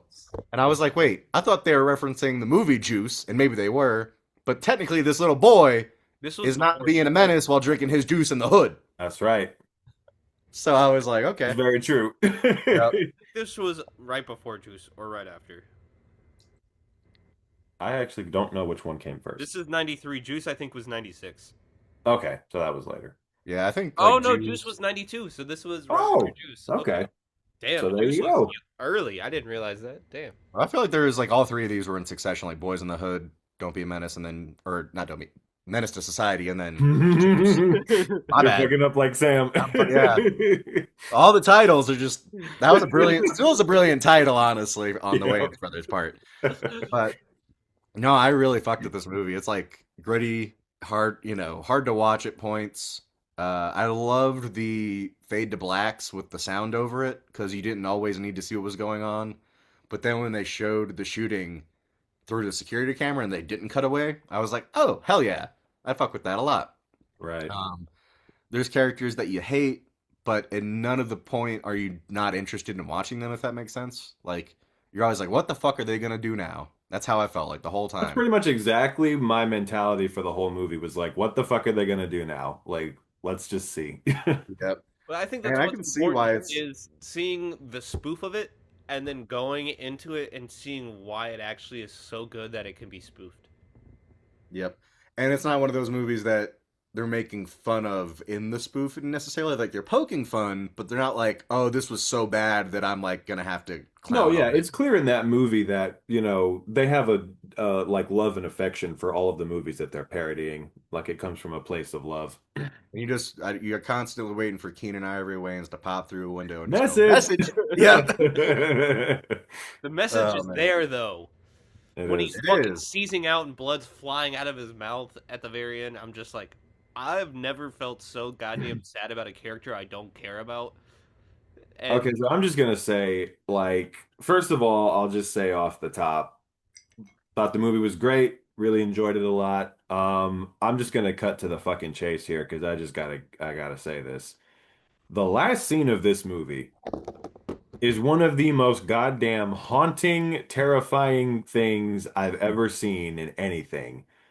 Like to the point where it legit kind of fucked me up until this morning. I was still thinking about it. I was just like, oh my God. Like, and I give full props to the Hughes brothers for the way they pulled that scene off. Just the heartbeat and the flashes of just all these other scenes and just the shot of him on the ground and just the fucking perfect, absolutely goddamn perfect final line. Like my grandpa asked if I cared whether I lived or died.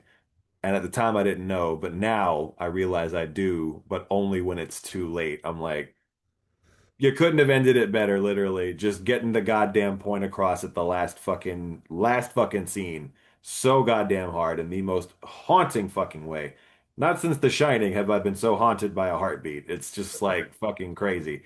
So that's Wow. just Fuck first you. of all.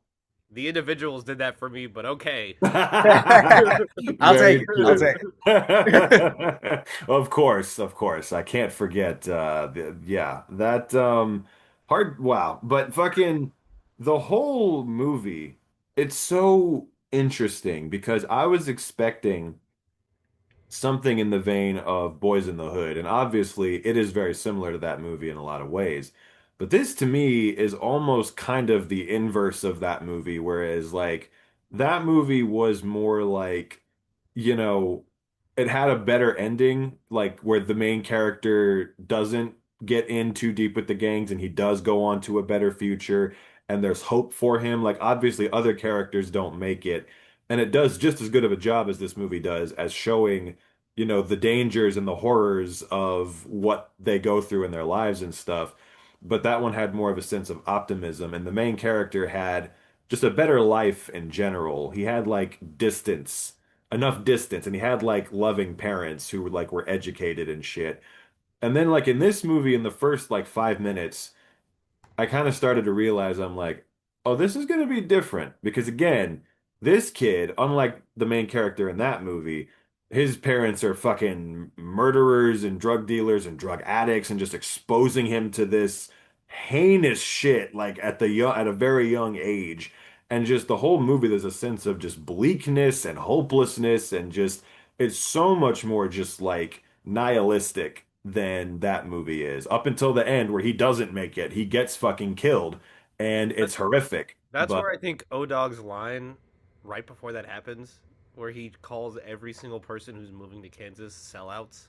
yeah, And he's like one of the only people to really survive. And that it's was just my thing. I was like, literally, the biggest piece of shit in the movie is the only one that survived. I'm just like, what the fuck is that it's about? so weird because like versus the "Don't be a menace" aspect interpretation of this, where it has the over exaggerated him getting shot multiple times kind of craziness. I think Yeah. of which we still haven't had on this show, and I keep talking about it. The Boondock Saints thing where the killing happens on the front porch and he's cleaning the blood and everything.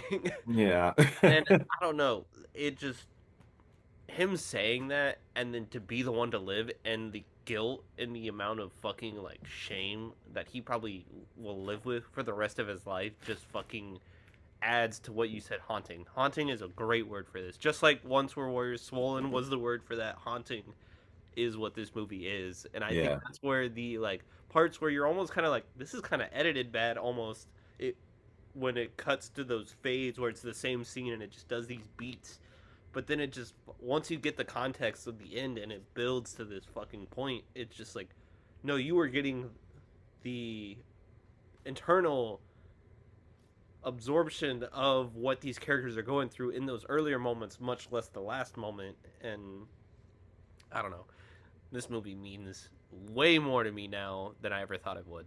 Well, and it's funny, Sam, because like talking about how you feel about the main character.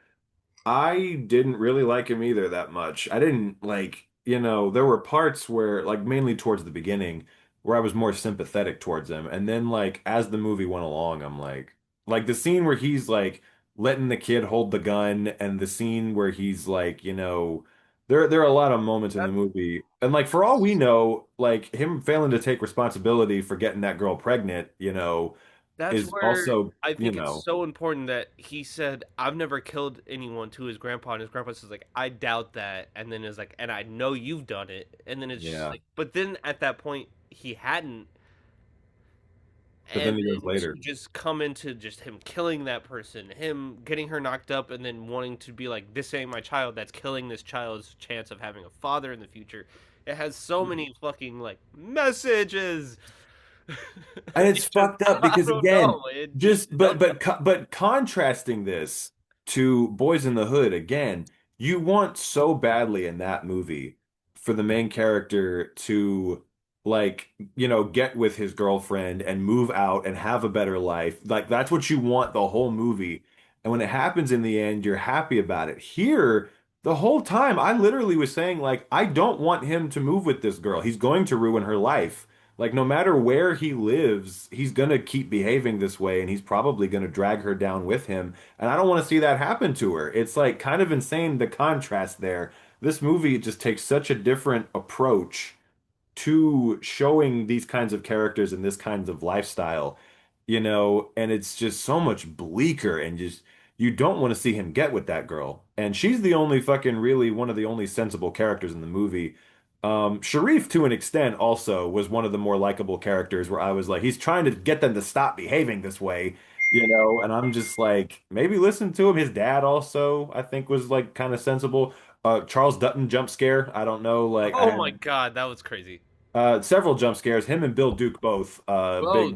Yeah. big jump Bill scares. Duke was Fucking Pete. so fucking good in this They're both movie. alive, Sam.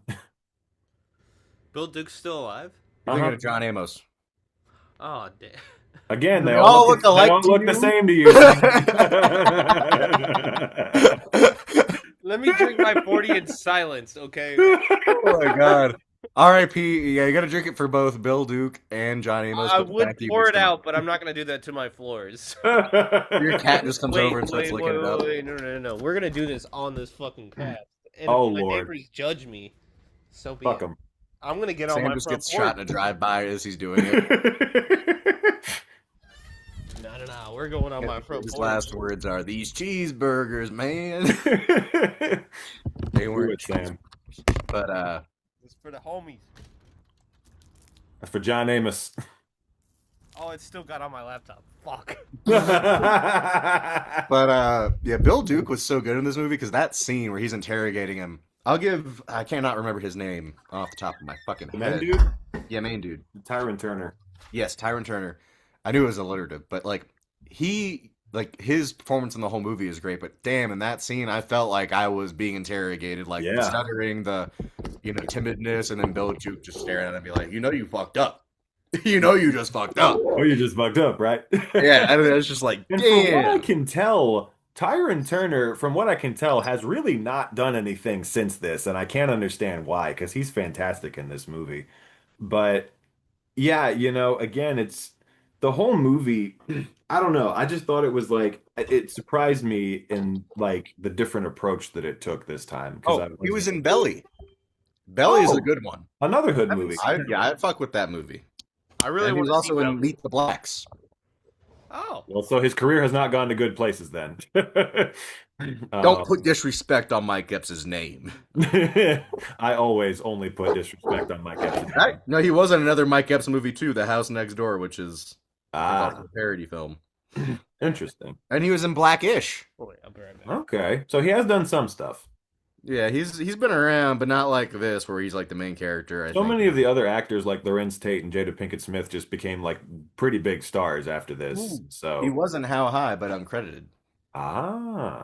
Which I also have to shout out again the performances. Lorenz Tate was fantastic in this part. he was great. His character is so goddamn despicable, but he just sells that so well. And Jada Pinkett Smith, this is the third time I've made the joke today, but the first time in the episode. The most unrealistic thing I've ever seen in a movie is the idea that she's a responsible parent. That almost makes the whole thing completely unbelievable. But she plays it well. Will Smith, you're just gonna hear from a distance. Keep my wife's name out your fucking mouth. If anyone knows I'm right, he does. But whether he wants to admit it or not. I don't think he would admit it. No, never. He No, would he would smack me like he did to Chris Rock. But that's okay. Um, but yeah, fucking haunting ass movie. Like every scene, just haunting. You live long enough, you see yourself become the villain, just like Jada Pinkett Smith and just like fucking Kane in this film. Indeed. Mm-hmm. Just like Mike Epps in fucking Welcome Home, Roscoe Jenkins. I mean, was trying Just to like Mike Epps in everything. you either die the villain or you live long enough to see yourself become Mike Epps. There you go. I still fuck with him now. No Um, disrespect.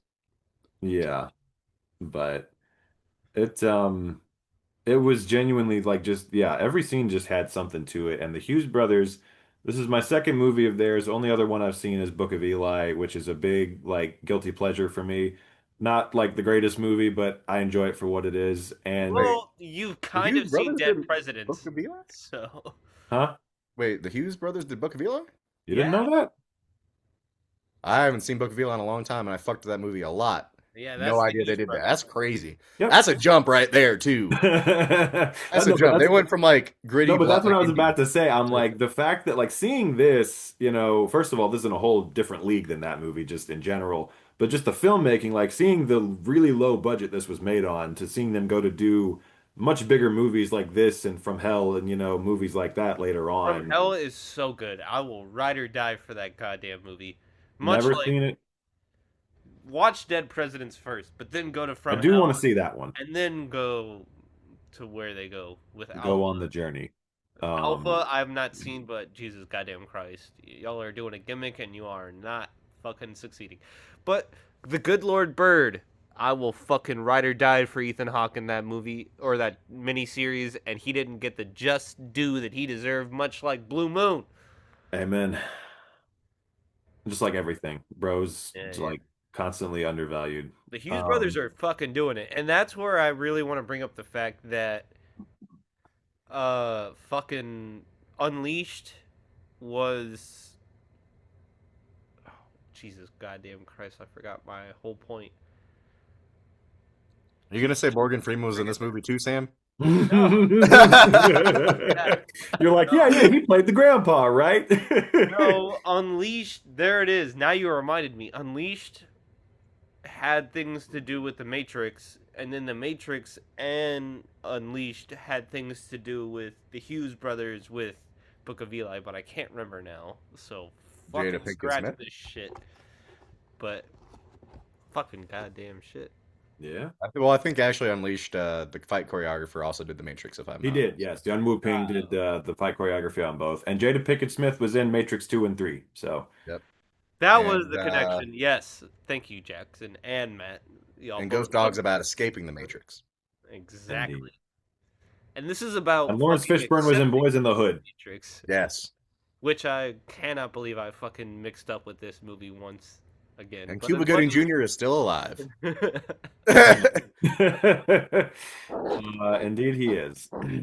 But I'm really glad y'all fuck with this, because, like, Jesus Christ, this movie is, like, both... Like, it's funny that we've had so many movies this season where it's the director's, like, first foray into, like, exposure and, like, doing these ideas. But then you see, like, this and Day Trippers and all these other things, like, influencing all sorts of other movies. And so that's why I find it so goddamn funny we had Don't Be a Menace before this. Because, like, the context of that with this makes this movie so funny, and I'm glad y'all laughed at parts that I probably laughed at, that I was like, this... When I saw this the first time, it was not funny at all. This movie is so funny. It's not funny, but it's literally just because I had seen that movie first, and I'm just thinking of those scenes. Yeah, that's it. It just fucking pushes it. And then having both him as a kid coming out knowing that Samuel L. Jackson would beat the shit out of him, and his mom being fucking like heroined out and losing her shit, would have been so upset that he was out there talking to these dudes. And it wasn't even that he wanted a drink. He wanted to know how the gun could like be shot. And then the kid coming out later, Anthony wanting the drink, but then no, he turns it into, it's like, you can have a drink, but I'm gonna show you how to hold a gun. It Well, just see, fucking does I'm it. so glad you brought that up because the fucking parallels of those two scenes is insane. Because like when the kid comes outside, it's like word for word the same scene where he's just like, "Hey, can I get a drink?" And they say like, "What are you doing out here, man? Your mom's gonna kill you and stuff." And I'm just like, this is the moment. Like this was the moment This is when he it. was a kid where his life just took that turn in that direction. I'm like, this is it. If this goes like wrong, even one iota, this kid is like fucked up for life. And thank God it doesn't. The mom comes out and gets him before that happens, That's you the know? two things. Is Ghost Dog also did that, where you're influencing this child into becoming who you are, and this did that, and then you have the whole aspect of like, you're fucking making this kid kind of like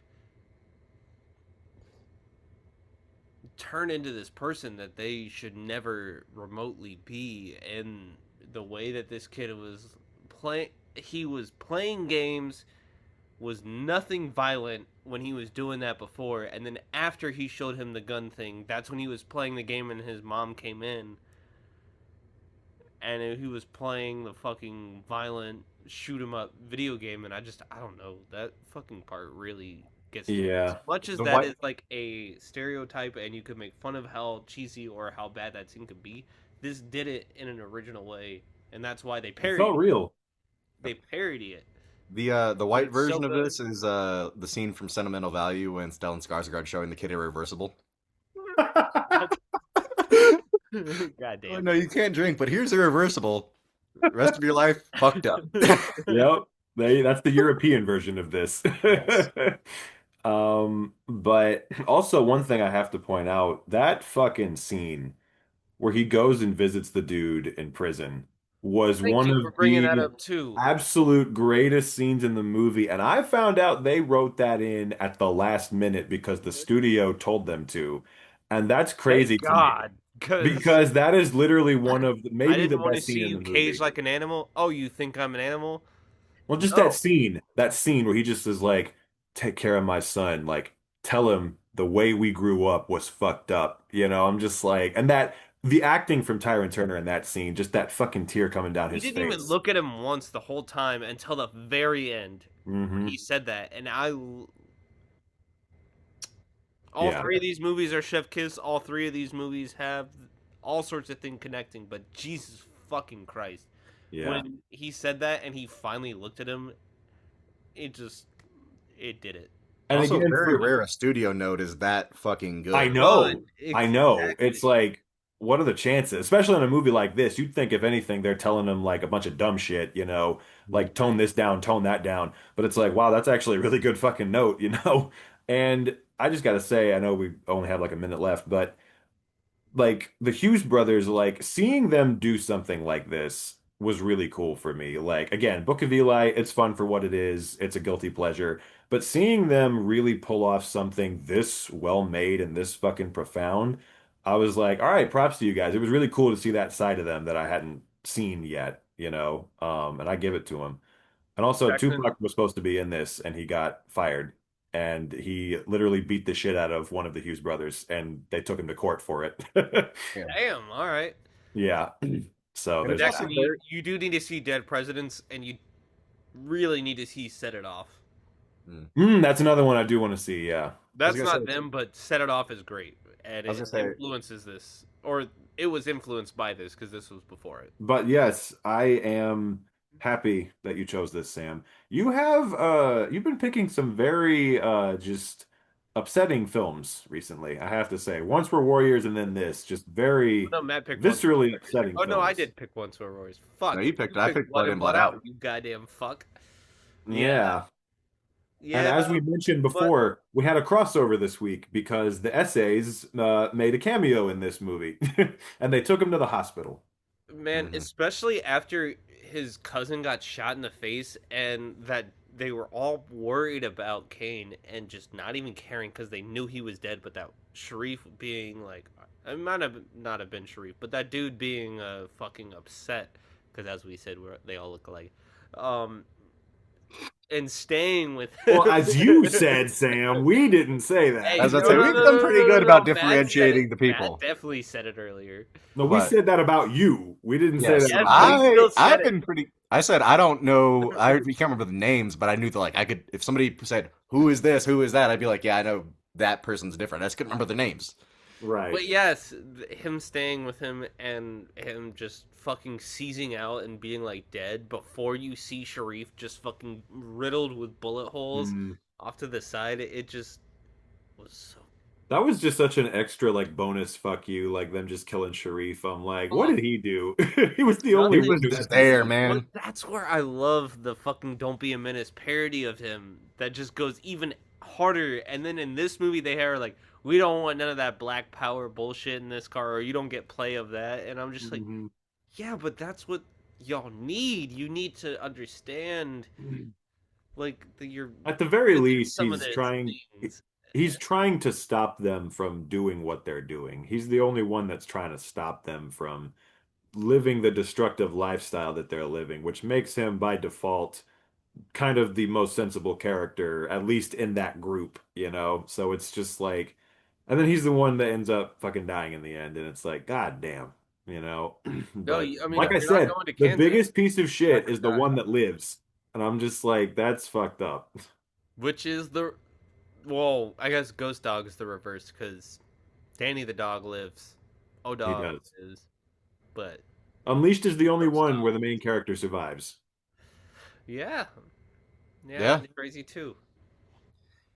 Yeah, and one of my favorite lines in the movie is Charles Dutton's line where he's like, "If it's Allah that keeps him from being like a good, being on the right track." Yeah, where he's not like, Jesus, look, so he's be it." like, I'm not a Muslim, man, but like, if this is the shit that keeps him on the right track, I fully support it. You know, he can do whatever he wants with it, and I'm just like, that's a good outlook. Again, Charles Dutton just kind of coming in, jump scaring me, and just having a couple of great Like, scenes. you almost dismiss him when he's at the like park bench talking to them about this, and then he comes back as like the full on in the classroom, like, we've been discussing about this, and he's like, oh, y'all have been talking about this, and he looks at Sharif in like a kind of angry way, and I'm just like, no, you need to talk to someone who is in this environment, like, but separated, and how much he understands how it would benefit you as people.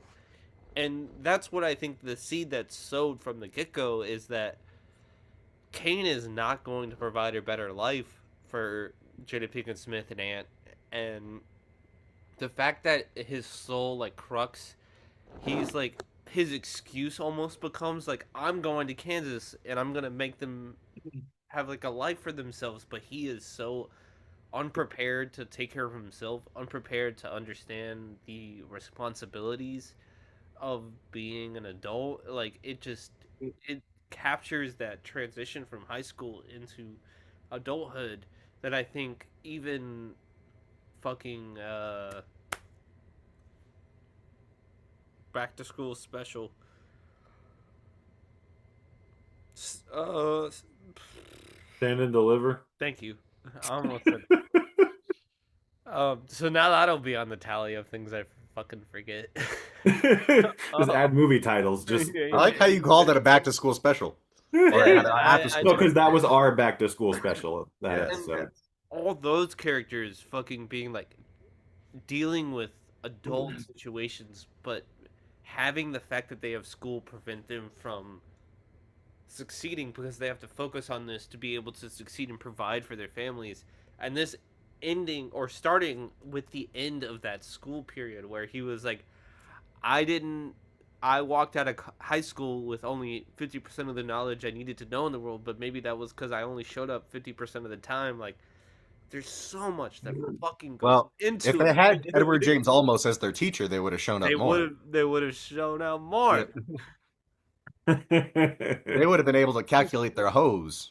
I got 5 bullets and 4 homies that need to die. More crack rocks that I gotta sell. I got Crazy 4 cheeseburgers and 5 dicks to suck. One last thing I'll just say real quick is just the power of, like, first of all, the scene where Charles Dutton sits him down and tries to talk sense to him, you know, that's a great scene. But then it's also like the scene where he goes to visit him in the prison and he tells him like, teach him that the way we grew up was bullshit and stuff.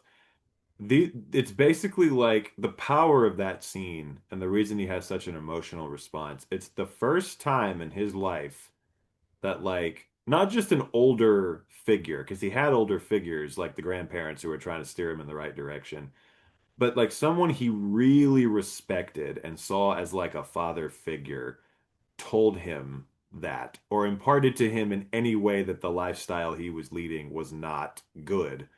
And it's like the power of that. I'm like, that's what he fucking needed.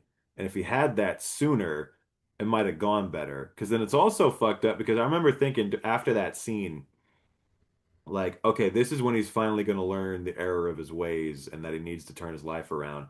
But then the next goddamn scene is him beating the shit out of the girl's cousin, and then getting kicked out of the house, and I'm just like, it's too late. He can't learn at this point. This is the only thing he understands, and that's kind of the ultimate tragedy of the movie. Is that's like, there's so many people like him in these kinds of situations who it's just like, that's all he understands, and it's kind of too late to like, you know make him see differently almost. Or it's going to take more time, but he doesn't have a lot of time because any moment he could just get shot down like he ultimately does at the end of the movie. So, you know, but yeah, it leaves you with a lot to think about, that's for sure. I think the true message is just at the end of the day, man, don't be a menace. To South Central specifically. Yes. While drinking your juice in the hood. In the hood. Anywhere else is fine, but in the hood, no. Yeah, you can be a menace in Beverly Hills. Yeah, you can drink milk in the hood, or water, but not juice. Exactly. Never juice. You need to stress though how fucking goddamn traumatizing it is to watch. Like, she rolls him over dead on top of the sun, and then because they don't talk about the sun. Jesus Christ is the sun. But that hidden fourth nail was the bullet that went through fucking Kane, and then Kane just fucking seizes out, dying, and watching, like, I don't know, I've seen a lot of death in film and real life and other things, but, like, fucking Christ, the way that, like, it was just, like, flying out of his mouth, and he was just dying in that dude's arms, and fucking Odog just being, like, the dude screaming at him, go get fucking help, call the, like, emergency, and then he couldn't because he was so shocked about the fact that the last words he ever said to him was that he was a sellout, and it just fucking goes crazy. I don't know. It's genuinely that, like, one of the most haunting things I've ever, like, I fully agree. That ending fucked me up.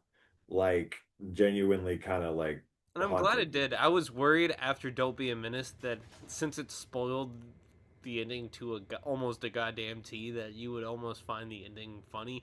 Again, I was fighting not to laugh the scene where they're pulling up in the car with the masks just because I remembered the scene from the other movie. And I was like, nope, this is not funny. And then when the scene started, I wasn't laughing at all because it was fucking horrific. But yeah. But I mean, even down to the liquor store robbery scene with the Asian people, like, the way Don't Be a Menace parodies that, and then the wife fucking going crazy with the shotty and that, and then cutting to this where it's just so fucking serious and real and just like, yeah. Oh, I genuinely did not think. I thought, like, okay, maybe there's gonna be like a robbery or something. When he genuinely like murdered both of them, it like took me so off guard. Like, it let me know it right at the top. I'm like, oh my god, okay. And his fingerprints on the 40, which you'll see mine right here. I was gonna say, I will say this: it didn't make the store owner like very likable either, because he didn't give the dude his change, or he was like they had to ask for it. I'm like, bro, no, Matt.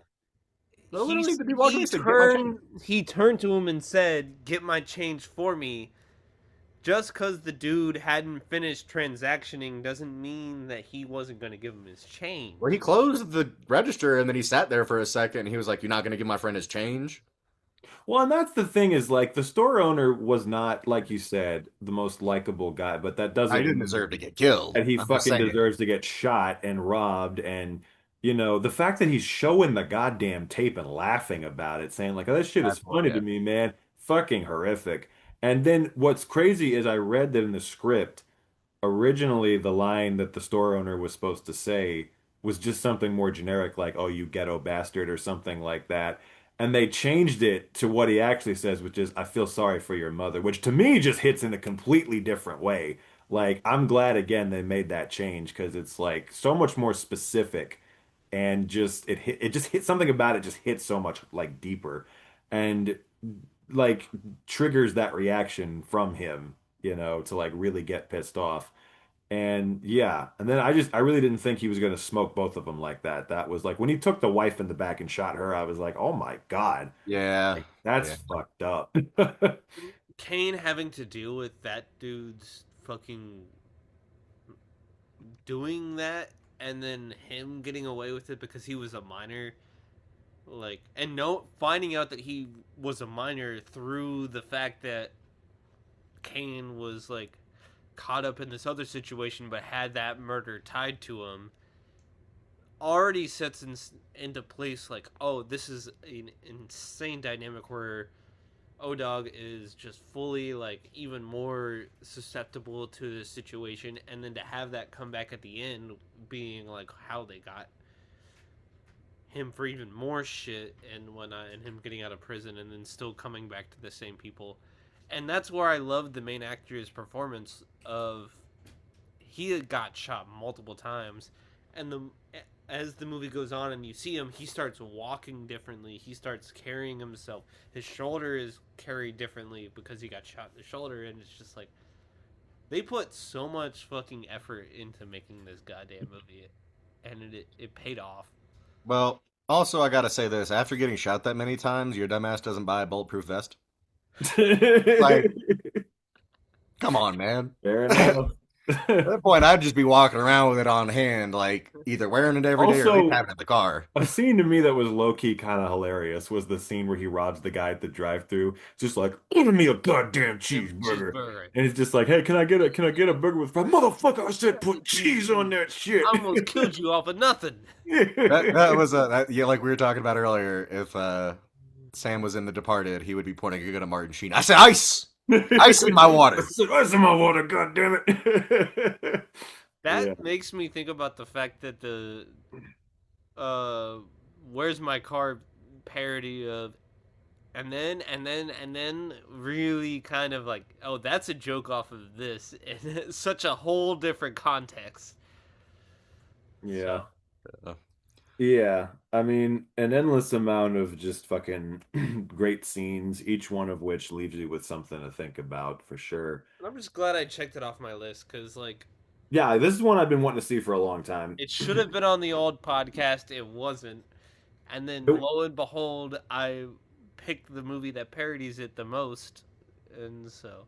No, you did get this on the old podcast. You just thought it was the other movie when you picked it. I cannot fucking imagine sitting down to watch this, thinking that that's what you're about to see, and then just watching that opening scene and just being like, "What the fuck?" I think it'd be funnier if Sam was like, watched it and was like, "Man, that was the funniest movie I've ever fucking seen." We're just like, telling me that wasn't the comedy. And the fact that it happened to me again. That I told Matt, it's on my fucking streaming service. You just said yes, and I was like, movie that is so close to this, but not enough. Well, I was gonna watch Ghost Dog and this back to back, and I figured maybe you just haven't rented it on on Vudu yet, and so I gave it a day, and I had to watch it last night because I watched Ghost Dog and Unleashed back to back, kind of back to back. It was separated with Patterson, which probably was a good move. Yes. But still. Very much so. Yeah, I watched Unleashed on Matt's Apple before work yesterday, and then I got home from work and just rented Menace II Society. So it was a day filled. Say what? Sorry, I felt bad because I own all three of these, so I just fucking watched all three of my DVD copies, and I was like, oh, I don't give a shit. And then yesterday, watching Menace and finding out that it was not on my Vudu, I was like, there's no way I can switch it to Boys in the Hood. Like, there is no way. We're both just gonna pull up to your house like at the end of the movie and just fucking What? shoot you. Both of y'all were like, okay, let's record today, and I was like, oh, so they have a way to watch it. Yeah, I mean, I was like, I didn't even know that this was like on your Vudu or not on your Vudu. I was gonna rent it anyway, so that was always my plan. Yeah, I mean, I actually bought it on my Apple because it was only $3 more, I think, to buy it. So I was just like, fuck. Great. Man, oh man. Are we 3 for 3 this week? I'm 3 for 3. 3 for 3. 3 for 3 all the way, baby. 3 for 3 It's all kind the of way. weird because going into this being like, yeah, I'm going to pick the movie that is the most yes out of the 3 for 3, and then watching it and then having such a different experience with this film, I was almost worried that like the editing, which is really good in Menace to Society. I almost said Don't Be Menace. I've already been doing that too in my head. It's good. It's great.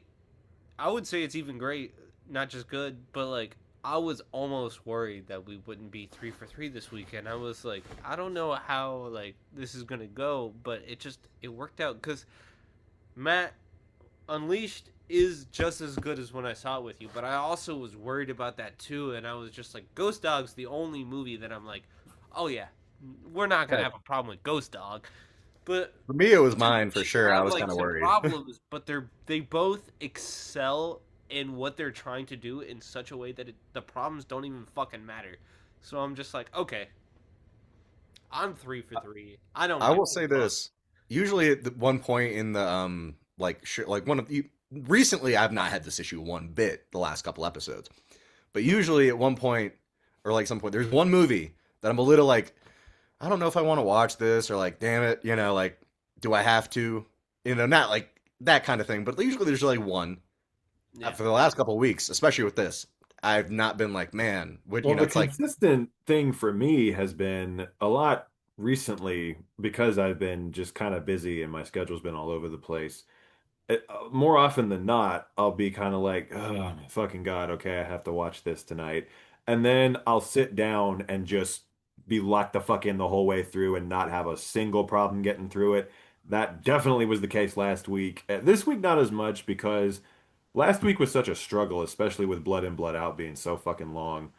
Mm-hmm. And I just remember all three of those movies. Shout out Ravager. Yep.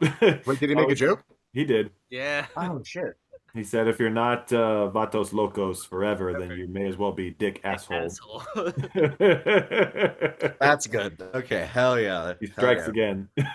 But he does. Again, like, after last week being so incredibly not in the mood to watch any of those movies, and then being so fucking locked in for all three of them, this week I was like, I think I'll be okay. Like, I'm not as hesitant. And these were all under 2 hours too, so that helped. But yeah, man, we're closing out like the end of season 3 with a fucking banger run here. Because the last few weeks we have just been fucking crushing it. I mean, so many great like lineups of movies. I still think my 98% run is fucking there. 98. Not 99. Not 99, but 98. 98. I'm worried. I'm thinking Smiley Face could be a bit of a 50-50. Matt, I you're love already Smiley Face. Smiley Face is fucking amazing. Matt, you have had it's actually kind of crazy what a run you've had this season. Like, it lets me know, like, you were just picking dumb shit before on purpose. Well, it's like kind of on purpose / like also it's hard when I haven't seen the movie to like know for sure because sometimes I watch it. He can get through a whole season without pissing me off. It's possible. He just it's possible. Yeah. Hasn't been doing it. Yeah. Well, a lot of these I've seen before too. I just haven't seen it in a minute, so it helps being like, all right, I already know this is going to be a good movie. Like, if this season you had tried to do your 99 run, you've, I think, like, managed it so far. So so far, so good. Smiley Face, we'll see. It's a 50-50 chance. I still fuck with the movie, and it's a stoner movie through it. Blood In, Blood Out. Last season was yours. This season was Sam's. If I do one next season, I'm just intentionally gonna throw like at least one or two giant fucking curveballs in there just to test my luck. Well, I mean, I already feel like you kind of have to because it's not as yeah, it's not as fun if you don't. because I have one specifically that I was gonna pick this season, but I'm saving for next season that neither of you are gonna see coming. That is just gonna be a giant curveball. So My season 4 premiere is also a curveball that my job, or not my job, my school work has made me really emotionally connect to. And if y'all don't like it, I'm going to be really upset. But well, Well, now I'm gonna hate it intentionally. No. hey, if you hate it, you're racist. Damn. That's nothing new. All right. It's been a 3 for 3, everybody. Yeah. It has. Thank We're you for 3 watching. 3. Like, subscribe, vote in the poll. If you're on Reddit, fucking don't comment on the goddamn post. Comment on the goddamn video. Yes. Because we need that shit. And we're getting like views, which I appreciate, but fucking Christ. And someone told me the other day that it was like, I used to subscribe to you on TikTok, and I don't see your videos anymore. Where are they? Fuck you, TikTok, you goddamn piece of shit, because we can't get people to check out our videos.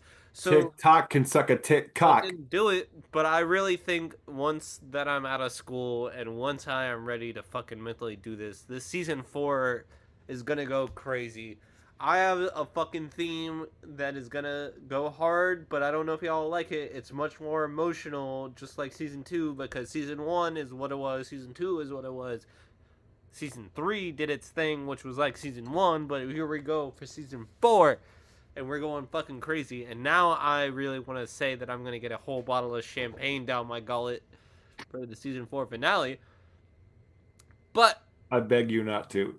I will not, because Stuart straight up said, do not do this again. Thank I you. was Yeah, fucking it's funny. mad. It's not, do not do this. Do not do this again. Tell her I I was said thank you. an embarrassment to myself because no one else saw it other than y'all, the world, and Stuart. Nobody else saw it but the Like, world. Everyone. He said no one saw it yeah. except y'all, the world. But here we are. I hosted this episode. I feel really goddamn good about all 3 picks. I feel really good about where this season has actually gone, because I think this season was way more low-key than season 2, because season 2 it just went fucking bananas. But season 3, we've had better picks than we've ever had before. We've had more personal picks than we ever had before, and I think we are going to make something great. We got 3 episodes left to bring it home. 3, So. and that's where I need to spoil to the audience. If you haven't picked it up, my theme for this ending of season 2 or 3, it is season 3. That's another one that I fucking forgot. You couldn't fucking include season 2. We'll see if you remember any of the picks for next week. He's so matter-of-factly, it is season 3.